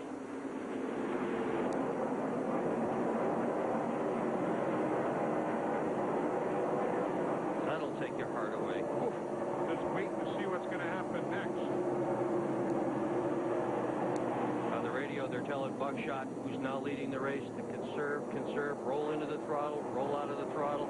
It's neat. You listen to it, Buckshot just quietly said, not a problem. Remember, too, we've got a lot of fellows here who have never won a race in New Hampshire, who are in the top 5. He knows acquitting himself so very well. Here's Tony Raines. Saw him there in the 5th position on the leaderboard we showed you seconds ago. 51 races since Buckshot Jones last won. And it was here at New Hampshire National Speedway as Fedewa. Now in the 36, works his way. Jeff Green in the 10 gets by Elton Sawyer also. So they will move up spots to 10th and 11th. Just joining us, Kevin Harvick led the first 15 laps. Tim Fedewa then led 16 through 128. Buckshot Jones took over at 129, and we're now at lap 141. Jeff Purvis in the garage with an accident. Chad Chaffin had an oil line problem. Blaze Alexander done for the day. Accidents taking out Randy LaJoy, Lyndon Amick, and Jason Jarrett. Mike Dillon as well involved in an accident. So that is the attrition list. We have had 7 caution flags this afternoon. Thus far, a total of some 45 laps. I didn't mean to make a noise just then, but going down in the corner, Fedewa got in the back left corner there of the 53, and I'll tell you what, it was a wreck and happening, just didn't happen.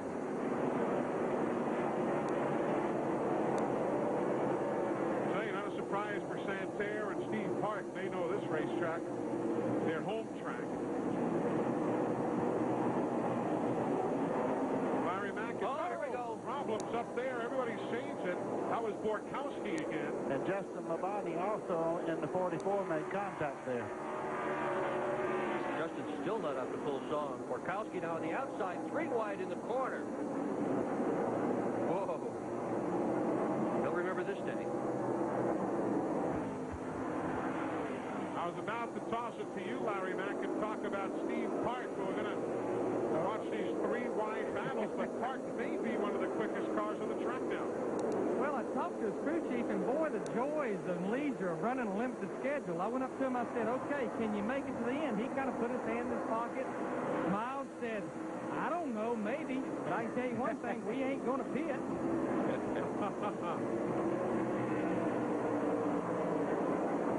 Ricky Craven, you might have just seen there in the middle. Watch, there's some smoke coming out of the back of his machine. I would think so. He made several, hard contacts with other cars. It may be just some fender rub, but definitely some smoke for showing. That's he, number 23, Ricky Craven, running in 12th. And if you're watching closely there, you were able to see smoke as the body shifts and take a set. There you can see it just a little bit of a haze. Now it's getting even more intense. Yeah, I'm not sure a heartbreaker. I'm not exactly sure that's tire rub. That looks like it's coming from the center part of the car. But we won't analyze it up here because we don't know. 4 wins in the NASCAR Busch Series, Ricky Craven. Teddy Christopher getting sideways at the number 7. Yeah, that looks like that's internal there. He's slowing down. Looks like he's headed for the pit. Boy, Craven just can't get a break, can he? Running as well as he is running today, had a shot to win this thing, and he now was pacing himself well. Yeah, he was, and he was running a good, aggressive race. a very strong race, and now it's over. Sure, he might be able to return, but He's not going to win it, he's though. out of contention for the win. No chance to win. Anthony Lazzaro right there, the number 97 machine. That right side of that car is really beat in there. He's been in the wall somewhere around the racetrack here. Running in 28th spot, couple of laps down. Lazzaro is. That side looks wonderful. The other side beat up. Now here's the crew you see going beneath the car. That's the NASCAR Busch Series official at the very back. Glenn, what are they saying? Well, Eli, they haven't said anything yet. They're nodding their heads. There's a lot of smoke coming from the rear end. NASCAR tells, oh, I know what it is now. I can smell it. I've smelled that smell before. The rear end grease, that's what it is. It's burnt the rear end up in the car. One of the worst acid-smelling kind of odors that you can pinpoint from anywhere in the racetrack. You're leading the race with about 15, 20 miles to go, and you smell that. You want to talk about really getting nervous now. That'll make you have a heart attack. Here comes Steve Park in that 31 car looking for McLaughlin's spot. McLaughlin running in 3rd position right now. This is the same car that Park ran so well with at Richmond last weekend. Finished 11th with it. Car owner Ted Barr said he threw the race away with bad pit strategy. Well, he's making up for it right now in good driving because the car has some damage to the right front corner. You can see as he turns into turn 1 there, doing a great job of keeping the car in contention all day long, and now he may be a race contender to win here.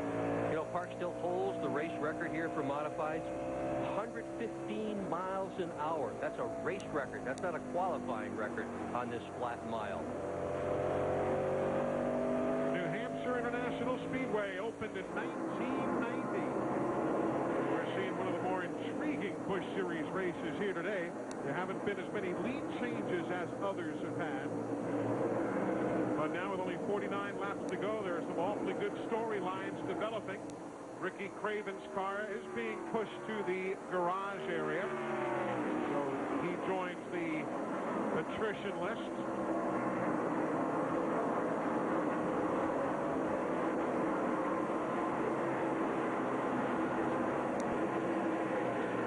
You know, between those two guys, you've got 11 wins here in New Hampshire Speedway. McLaughlin in the 48 has won 6 times.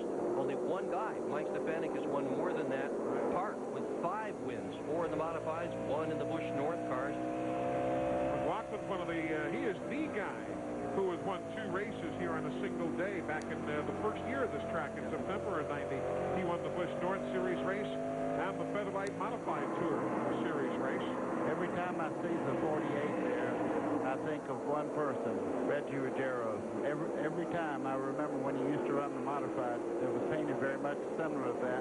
He would have made a great driver had somebody moved him down south. Oh, the Tremendous competitor. Reg is still running well. Won last week in the modifieds, in fact. Hey, look at Michael Rich now all of a sudden moving up. He is in 5th place right now. That'll be a career best if he does not even improve or change. He had a 9th place run back in 94 when the series used to run at the Orange County Speedway in Rougemont, North Carolina. And that Larry Mack was his only top 10 finish to this point. Well, I tell you, Eli, I talked to Skip Fowler as crew chief, and Skip, of course, has been with some Winston Cup teams, and a pretty up-and-down day. Michael was one of the ones that spun on that first lap, and he had to take 4 tires in.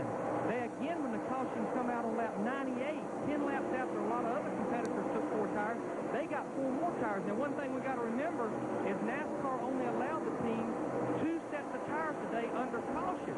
So he actually has 4 fresher tires than most anybody in the field. We know he's good to go on fuel with 102 laps to go since he pitted, so he could be in as good a shape as anybody. And again, those guys that pitted a while ago, Jeff Green, those guys, they're marred back in 8th, 9th, 10th, right in there. Again, hard to get back to the front when you get back in the field. Best finish of the year for Michael Rich in 6 events, 13th at Talladega. The leader is Buckshot Jones by 7/10 of a second over I hear you. I'm in the same boat.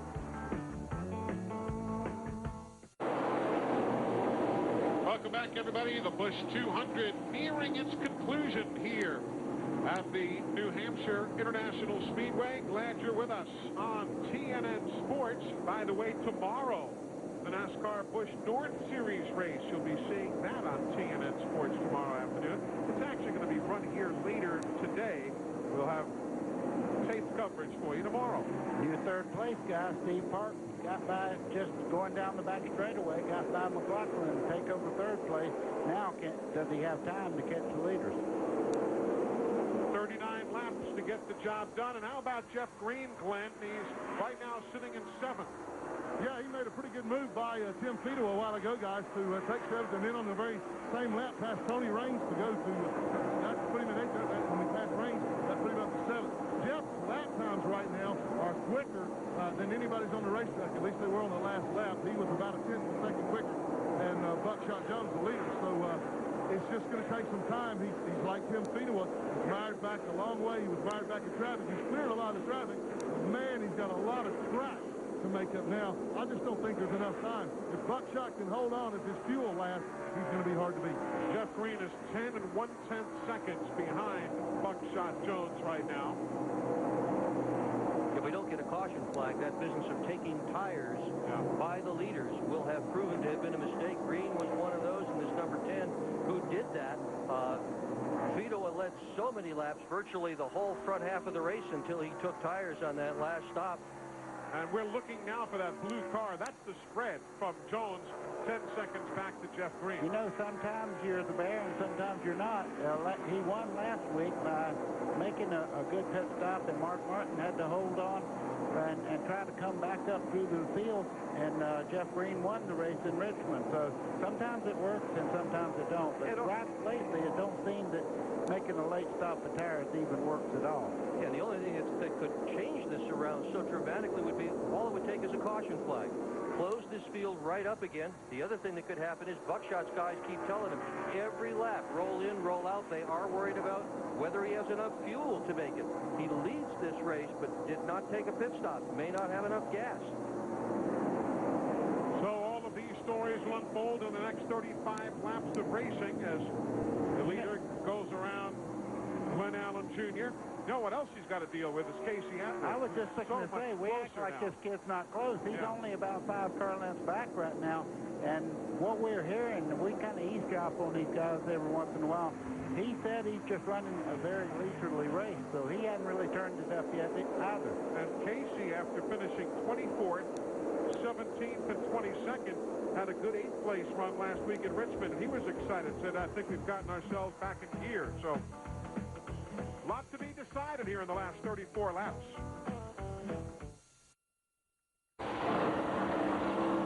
Hey, folks, tune in tomorrow at 11 o'clock Eastern Time for Race Day. All the latest news. Mike Hogwood is in for Rick Benjamin this week. He'll be hosting it for you tomorrow. He'll tell you what happened to Mike McLaughlin. We'll tell you also here in the next moment or so that Mike, who is running so very well, all of a sudden slowed on the racetrack. He had dropped some 14 seconds behind the leader and now brings it down to the attention of the crew.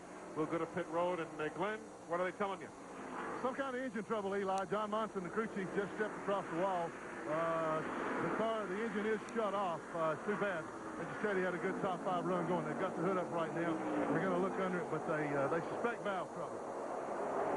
Tough break right there for Mike McLaughlin, who has 6 wins here. But as we mentioned earlier in the telecast, he and his wife heading up to their hometown, Waterloo, New York, tomorrow. Their son, Max, to be baptized on Mother's Day.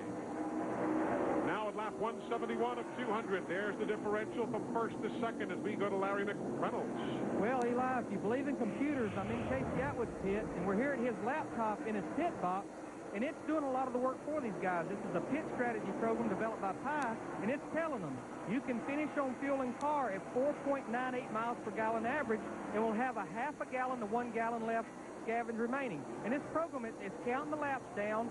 It shows him what miles per gallon he's getting, 4.98, and it's showing how much fuel is in the car. So with about 38 laps to go, he has 6 gallons to go, so they feel safe they can make it.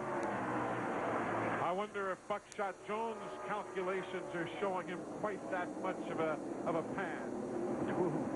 That's very interesting. Amazing what can be calculated now and take my bad math out of the equation. Eli, I'm telling you, I go on test programs every once in a while, and the things they can learn from computers and all, and the way the engineers work with computers anymore, it's down to a science anymore. You've been out running with the Penske bunch again the last few days, huh? I'm not allowed to talk about that. Buddy was not out running with the Penske bunch the last few days.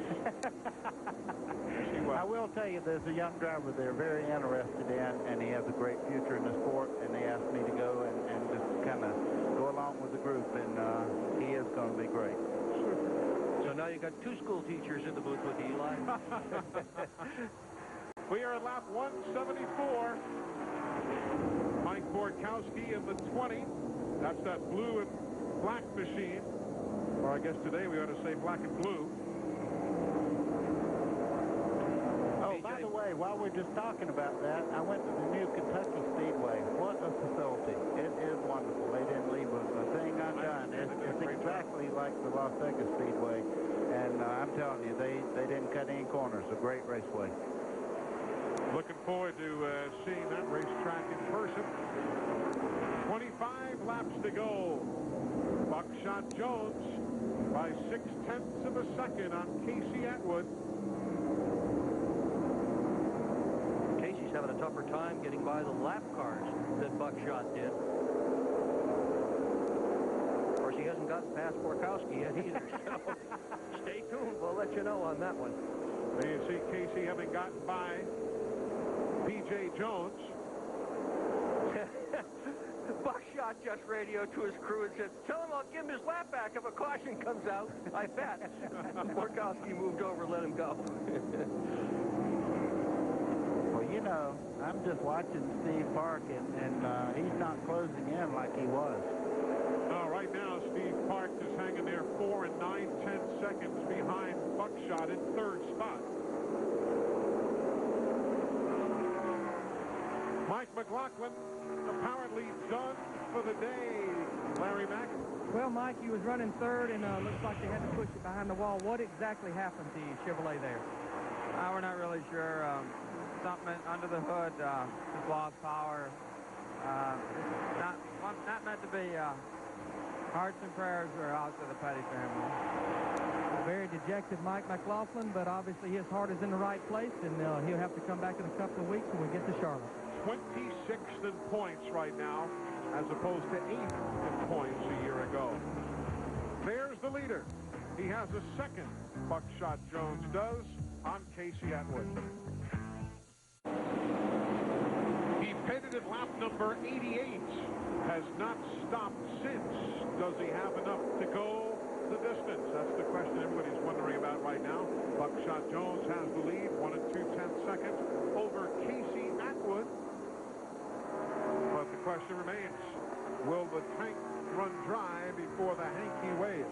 Well, he just heard from his pit crew, and the pit crew told him it's going to be close, and it almost certainly will. And, you know, we're looking at some computer stuff that Larry Mack showed us a little while ago, and the computers are all well and good, but they presume that you're going to get every drop out of the tank that's there. And sometimes you do, and sometimes you don't. Glenn, is anybody breathing in Buckshot's pit right now? Well, you can take a look at Sandy Jones. He's doing a lot of calculating right now. I'm going to ask him a question. How about it, Sandy? You got enough fuel to make it? I didn't hear what you said. Well, you know what I'm asking. Do you have enough fuel to make Caution. Problems on the main straightaway. Jimmy Johnson does a couple of 360s and pulls away, but the caution is out. Now they'll slow down under the caution speed. That'll help Buckshot Jones. Well, it helps in one way, hurts in another, because Green has worked his way back up to 4th right now. He is the quickest car on the speedway by far, and that'll put him right behind him with fresher tires. So the whole thing is totally up for grabs now. Glenn, let's get back to you now and talk with Sandy Jones, or at least about their fuel situation. Okay. And Sandy, he's talking to Buckshot right now. Sandy, I'm asking you, do you think you have enough fuel? Will these caution laps help or hurt? Well, these caution laps are going to help us, definitely. We're going to be real close. Well, we had it figured we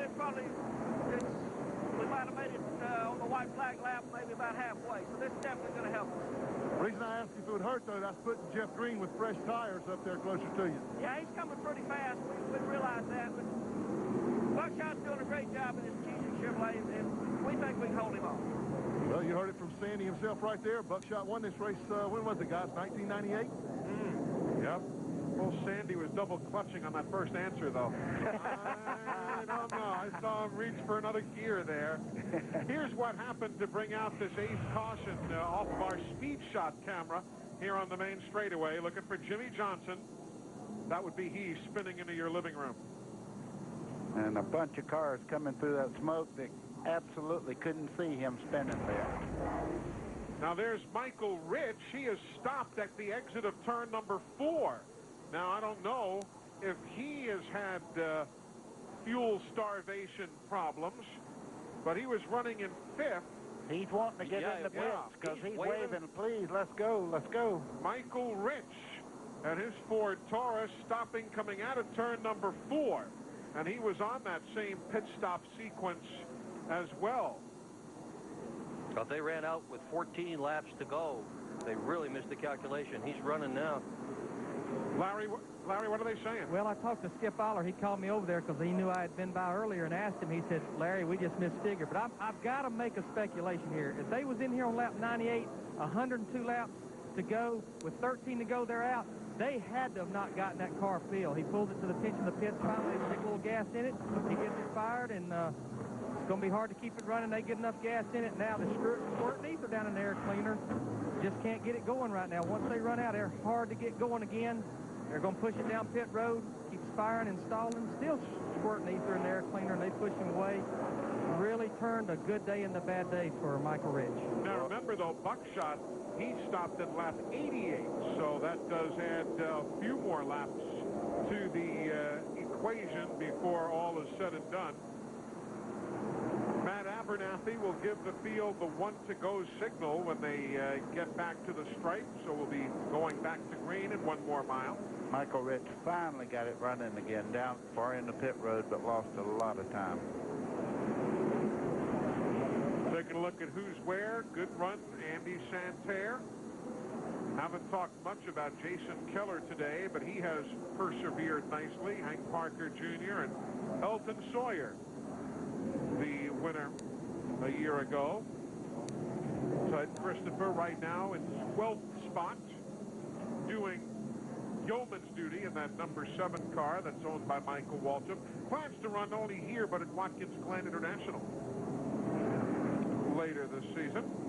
I bet Buckshot would like for him to go about 3 more laps under caution. Yeah. And then he would have a real good shot if he's even close. But they're pretty good at figuring these things out. And the pickups are so well placed in these tanks anymore that they get most of the fuel out of there. Big problem is how well Green and these guys get off here as they throw the flag again. Glenn in the middle of that pack of traffic right there, that black and gold 36, Tim Fedewa up to 6th now. Yeah, he got up that way because Michael Rich had his fuel problems, but Tim's car is real tight right now. The last set of tires they put on, it just tightened the car up too much. He just can't turn it, so his lap time dropped. He is just, he's a little frustrated. Everybody down here knows that they had the car to win the race. Just didn't work out for him today. I'll be surprised if he can get up much closer than 5th. Here we go to settle it in the Busch 200. 10 laps to go. And Buckshot got a terrific start.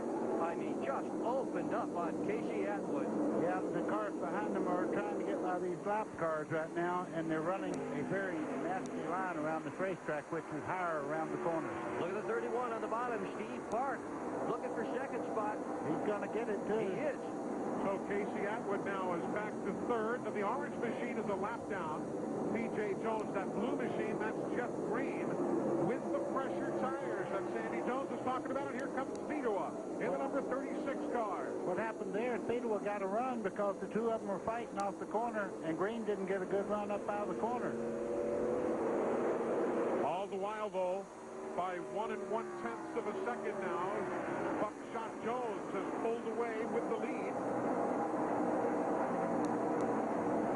Borkowski in the 20, holding him back. Yeah, Parks won't waste too much time there, I don't think. He's on the inside right now.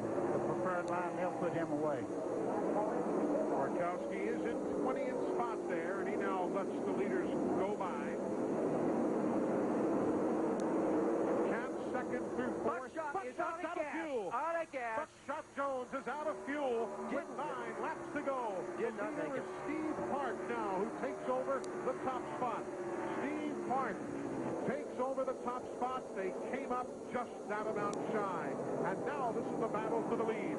Here we go. Jeff Green on the inside of Tim Feedaway as they head down into turn 1. Couldn't make it. Hart, Atwood, Feedawa, and Jeff Green. Yeah, you could tell old Sandy Jones was double clutching.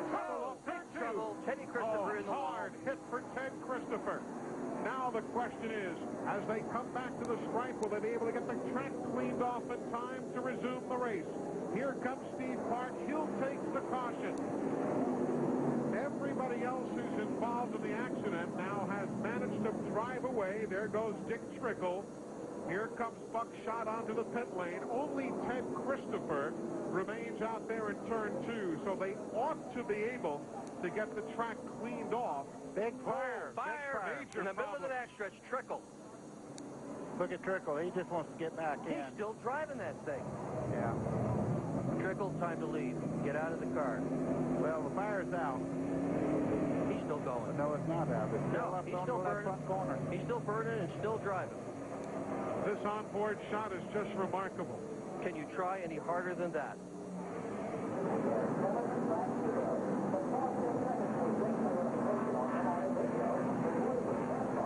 That was a big crash. They are grabbing the red flag. We are going to have a red flag here because of the cleanup on the turn 2 and backstretch area, and to have this race conclude in a competitive mode. Boy, do I applaud them for that action there. You don't want to go around there, maybe cut a tire down and take yourself out. That's very, very smart on NASCAR's part. There is a lot of debris off turn 2, not only from Dick Trickle, but 2 or 3 other cars spun.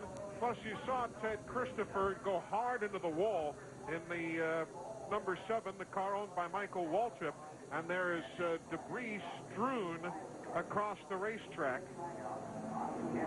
So, caution on the speedway, and then the red flag. Let's take a look at what happened out there in turn number 2. Christopher's already sideways in that deal. Bobby Hamilton Jr. there. They made contact, he and Christopher. You can see 17, Jason Shuley. You saw him go around. Watch it again. Out of turn 2. There's Trickle coming straight up the wall there. There was Raines got involved. Tony Raines did in the 33. And there's debris all over the place out there. Look at Trickle driving this car on fire. Can you imagine driving a car on fire, trying to get to the pits to get them to fix it so you can finish the race? I've done it when I was running 200 miles an hour. I didn't have any other choice. But when he was down that slow, I believe I'd have been bailing. Yeah. Let's see what it looked like on board with Dick Trickle. Passing the start-finish line, so they got to come off of turn number 2 yet. Remember, Christopher's going to go ahead there.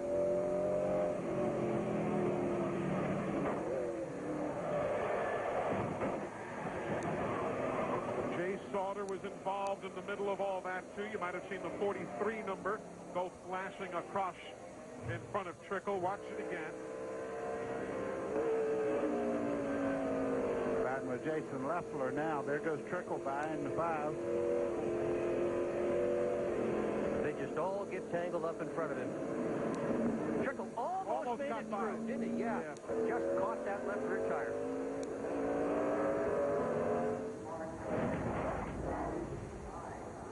So NASCAR has stopped the Busch 200. Lap 193 on the scoreboard. We are going to have a dandy of a finish. Glad you're with us here on TNN Sports. Welcome back, everybody. Inside the final 10 laps here at the New Hampshire International Speedway, the NASCAR Busch Series race under a red flag. You can see all of that debris from the multi-car incidents out there in turn 2. There goes Dick Trickle's car to the garage area. I'll tell you something, Glenn. I'm not surprised. Tempers all around now starting to get a little short, huh? Yeah, excuse me, Eli. Yeah, they are. They're, of course, when you get down to a race that's been this closely contested and been a little beating and banging like there always is here at New Hampshire, it gets that way. Little interesting comment from Jeff Green. He actually had one of his guys to come down here. Tim Fedewa was pitch. You know, they were racing each other pretty hard. Fedewa got by him, but he had one of his guys come down and say something to Billy Naslett. Said, tell Tim if he pins me down on the apron one more time that he might get turned around. So they're not only a tempers flaring, there's some threats going on too. Buckshot Jones did make it around to the pits, got some fuel, got refired, went back out, but he's a lap down. Here's Larry McReynolds. Well, Glenn, I've been down here in Steve Park's pit talking to Ted Marsh, who actually owns the car, and Steve Hibbard, who's kind of acting as crew chief. I guess it's spent a lot of days with Steve Park in the modified days, and they kind of got mixed feelings. You know, they know the fans want to see a race in under green, but then I guess if you're leading the race, it depends on what shoes you're wearing. You know, it's like, gosh, couldn't we run a few more cautions? The biggest problem they got, again, as I alluded to earlier, they're a little close on fuel. They'd like to cut the car off, but the biggest fear when you cut a car off this late in a race, with the starter being hot and everything, is will it fire back? So they're going to let it sit there and run and idle and take a chance they got enough fuel to get to the end. Very, very interesting. This is the 9th caution flag of the day, and this ties a record for 200-lap NASCAR Busch Series races at this track. We had a 9-caution affair back in May of '97. So Eli, they're saying they're not shutting the car off. They're sitting there with very little opening on the front. If you notice, that's all the air intake, those little spots right there. They have a good deal of the front of that car taped off for downforce. So he's got to also watch the gauges pretty well there, or he could run it hot sitting there. Just something else to have to think about. This shouldn't be an extensive red flag. There you see the that's where Schuler and Trickle just did touch when Dick almost got around in front of him. There you see the cleanup, and it shouldn't be too much longer, though they'll have to go through that speedy dry a time or two to spread it around. And remember, too, we'll have just the lead lap cars getting set to go up front. We're inside the final 10 laps. If you're not familiar, the 10-lap rule is a rule that allows for only the lead lap cars to start up front, and they will start in single file formation. So it'll be clear sailing among those machines to settle it amongst themselves. Well, we've had a bit of everything here today, including this spin that sends us to a red flag.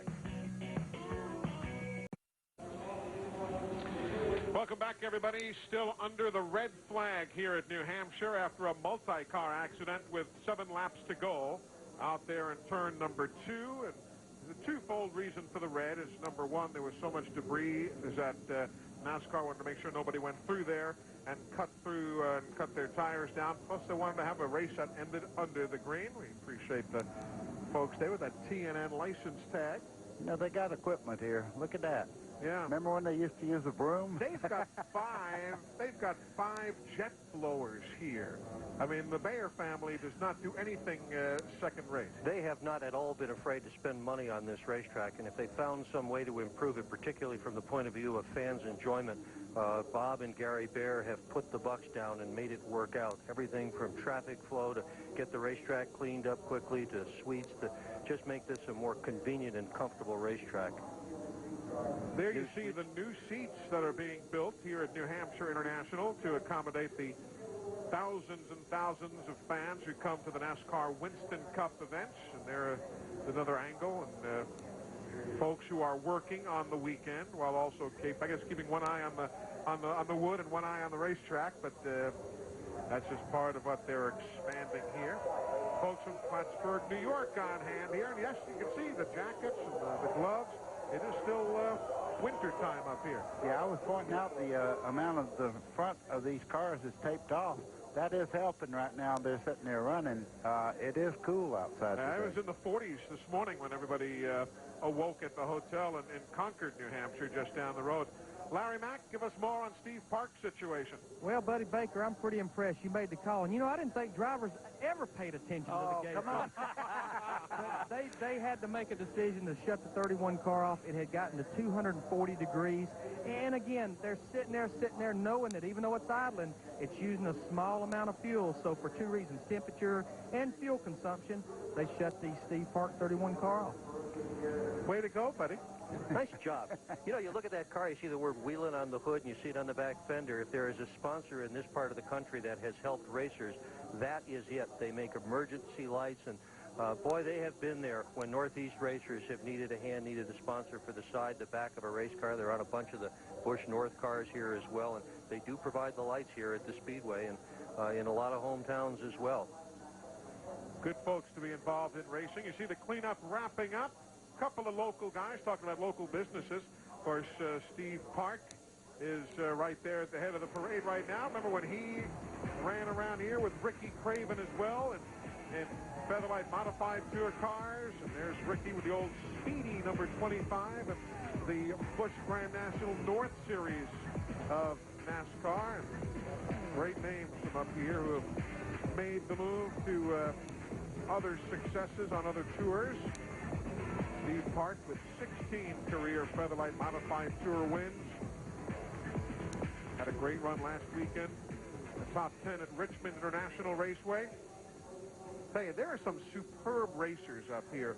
You know, some who have gotten some headlines, like Ted Christopher and Park and Craven, and others who have not, as they're getting set to refire the cars.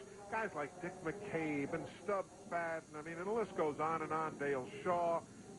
Fellas will be seeing on tomorrow's telecast of the Busch North Series race. You know, guys who will be talking about a lot of great racers up here. And speaking of that, I saw Ronnie Bouchard up here yesterday. He won Talladega years back, and quite a driver. Now in business for himself and doing quite well. There's a car dealership on almost every corner here in New England, it seems. He's done very well for himself. This will be interesting to see when they get this thing going. The guys with the fresh tires are going to start up front now. Dennis Dillard in the pace car begins to ease away. And everybody apparently refiring okay. Certainly among the leaders, Park, Atwood, Fedewa in that yellow and black machine. Jeff Green in the blue car. Jason Keller. Everybody's pulling away okay, Larry. Well, they just completed lap 194, and they did not get the one to go. So even if they get the one to go on the next lap, which will be 195, the most this race can go at the end is 4 green laps. That's if they get the one to go next time. The most important thing for the crews to hammer on these drivers about right here, whether you got old tires, halfway fresh tires, or whatever, is get those tires cleaned off. How you get this race restarted, that's going to be important. Glenn Jarrett? Well, Larry, you took the words right out of my mouth virtually. I was going to talk about the tires, too. The other thing is they've been sitting there for several minutes. Not only clean them off, but the tires are cold. They don't have the same heat in them, so they've gone through another heat cycle. That's going to be tough on those guys because they're going to have to run hard to try to keep the position, protect the position, or take another position. But they don't really know until they go down there and make a couple of laps or a couple of turns on those tires whether they're going to stick the same way they did before they shut them off there with the red flag. So this could really be interesting. Everybody making sure what the guys have been talking about, going back and forth, getting all of that debris scrubbed off, trying to build up some degree of temperature. It'll be 5 laps to go when they get to the stripe. We'll wait and see if they give them the one to go signal. Indication is that they are. Now, some of these teams still have some debris flapping off their cars. Some of that may well wind up on the racetrack before this race ends. Could cut somebody's tire. Jason Schuler has some as I look out over the racetrack. Well, they did not give them the one to go. Oh, my. They did not give them the one to go. They are going to put the 17 car, Jason Schuler. You see, there's debris off the back of Elton Sawyer's machine. They're going to put the black flag out for the 17 of Schuler. He's got a good bit of damage to his car. There you see. Yeah, they don't want that coming loose and having guys run over it. That's a tough break. He's running in 14th right now. Yeah. Oh, that's a heartbreaker. Here comes the Tony Raines car. We told you of the problems he had. They are to get the one to go next time by. And that's got to be a relief to Casey Atwood because it's been a long time since he has taken fuel on as well. An interesting restart with Steve Park in that 31 car, local guy, has won here 5 times. Casey Atwood behind him in the number 27 car last year in this race, passed more cars than anybody else, never won here. Fidowa has not won since 1998. He is in the number 36 car. He'll be restarting in 3rd spot. Jeff Green in the 10 behind him. He has won as recently as last week. Yep. So go ahead. You want an underdog? We got one. You want a favorite? We got one of those. You want a local hero? Got one of those too. All up front. All the marbles. All that's important, but let me tell you, if you're in second, you're going to try to anticipate the start. You're not allowed to pass on the inside. You have to go to the outside, but you want to have good momentum when the race starts. Steve Park, on the other hand, is a professional restarter. He's one of the best in the business. You learn that in modified. He's going to be tough to build momentum because the minute he sees him coming up, anticipating, he'll just sit there. He's the one that starts the race, the leader. Steve Park in that orange and white number 31. He has won 4 times here at New Hampshire in the NASCAR Featherlight Modified Tour. He has one Busch North Series victory here. As we said earlier, he's run in everything else they have ever run here, but his wins have come in the Modifieds and the Busch North. His best finishes of this year: 17th at Darlington, 13th at Texas, and then the 6th at Richmond a weekend ago. This is his 4th Busch race of the year. Here we go. Jeff Green got a great start in the blue car there. He got by Fidowa to take over 3rd spot. Oh, there goes Fidowa. Said, you do it to me, I'm doing it to you. And Atwood is going for the lead also. Atwood in the 27th. He'll have to go out through the infield, but he's making it stick. Here comes Fidowa. There goes Atwood. And here comes Fidowa to grab the lead. Here comes Fidowa to grab the lead, our pole sitter. And comes to the straight with a couple of laps to go. 2 laps to go. Tim Fidowa, who led laps 16 through 128, was pacing himself as he rides with Todd Bodine in 5th. Steve Park back in the mix there. He is going to go all the way back towards 9th. Here comes Hank Parker Jr. in the 53. Inside of the 25 of Santerre. Move Parker Jr. up to 5th. White flag is coming for that man, Tim Fidowa. Yeah, Casey Atwood got shoved right out of the mix there. Tim Fidowa told us earlier he loves running on the flat tracks. Cheers. Oh, and trouble off the corner. Borkowski, Sauter, and Rich all tangle off the turn, but the checkers are coming out for that man, Tim Fidowa. The second time a Busch race has been won from the pole here. Fidowa wins in New Hampshire with a wild finish. What a day. And a call for Jason Keller there in 3rd place. He got by a lot of cars as Bodine did, and Hank Parker, a great recovery from several times that he was in wrecks today to pull off a 5th place. Billy Nasowitz coming on board with that racing team, making a huge difference. There's Big Guy, they call him right there in the middle of the picture. Everybody trotting to victory lane. Tim Fidowa. What a day for him. What an emotional weekend. Tim Fidowa yesterday in a post-qualifying interview could barely maintain his emotions in the aftermath of Adam Petty's passing. Looks like we're going to get a little burnout here.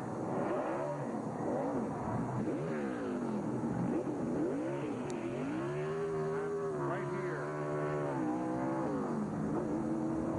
taking a reverse victory lap with no doubt many emotions flowing through his heart and mind. Having won in Nazareth, Pennsylvania, both 95 and 98, and then in South Boston, Virginia in 1998, Tim Fidowa gets the win. You saw his wife, Terry, and all the emotion that she was showing seconds ago. And now this reverse victory lap. And here's how it all happened up there in turn 3. Casey made contact there with Steve Park, and you see Fedewa just coming through on the inside and Green right behind him. It's amazing they made it through that thing without crashing half the field. His first top 5 in 8 races here at New Hampshire. Tim Fedewa in what no doubt will be an emotional victory lane when we come back to New Hampshire here on TNN Sports.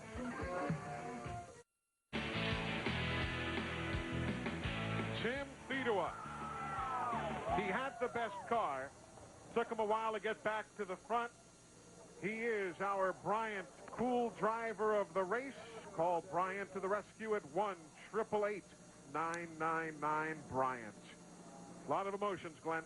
Yep, he just got a big hug from his dad, Butch, and his wife, Terry, and getting high fives from all the crew now.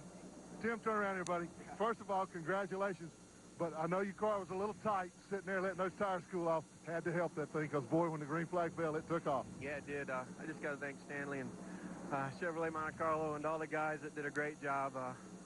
It was a great car, and I hated to finish 3rd or 4th with it. And as good as it was, I didn't want to let the guys down. We've had kind of a rough year, as you well know, and I'm just happy for Stanley. And just want to tell Kyle and Patty and all the Petties that, Adam wasn't my best friend, but he was a heck of an acquaintance, and he made you feel like he was your best friend, and I know you feel the same way, and everybody else does. So just like to dedicate it to Adam and the Petty family, and maybe we'll just make them a little bit happier. Well, I know that they'll appreciate that, and he was a friend to all of us. Billy Naswitz has made a great, big difference in this race team. Well, he has. He's brought a lot of experience and a lot of guidance for me as well. You know, when you get down, it's hard to come back sometimes, and he gives you a little bit more confidence. He gives the guys confidence in their jobs, and that all shows up on the racetrack. So, like I said, I got to thank Stanley and York, and all these people have stood with us, Frank and Scott, for sticking with me through a pretty rough year so far, but this is what we need to turn around. We knew we could win a couple races this year, and we just got to do it, and today we had the car to do it. And he did it. Tim Fedewa led 152 laps, found victory lane for the first time since July 1998, gets a big hug from his wife, Terry. Back to you, Eli. Fine performance for Tim Fedewa. It is the 4th race of this year won by the pole winner, and the 7th Chevrolet victory in the Busch Series in the year 2000. Welcome back, everybody. The NASCAR Busch Series continues with a remarkable streak here at New Hampshire International Speedway. Tim Fedewa, the 14th different winner in the 14 races here. Look at Hank Parker Jr. Comes home in 5th here today. Good run for him. Steve Park backslid all the way to 10th. Kevin Harvick deserved better than 18th, didn't he? Oh, yes, he certainly did. And so did Ted Christopher deserve better than 29th, and Dick Trickle better than 30th. And poor McLaughlin all the way back in 33rd spot, just can't catch a break.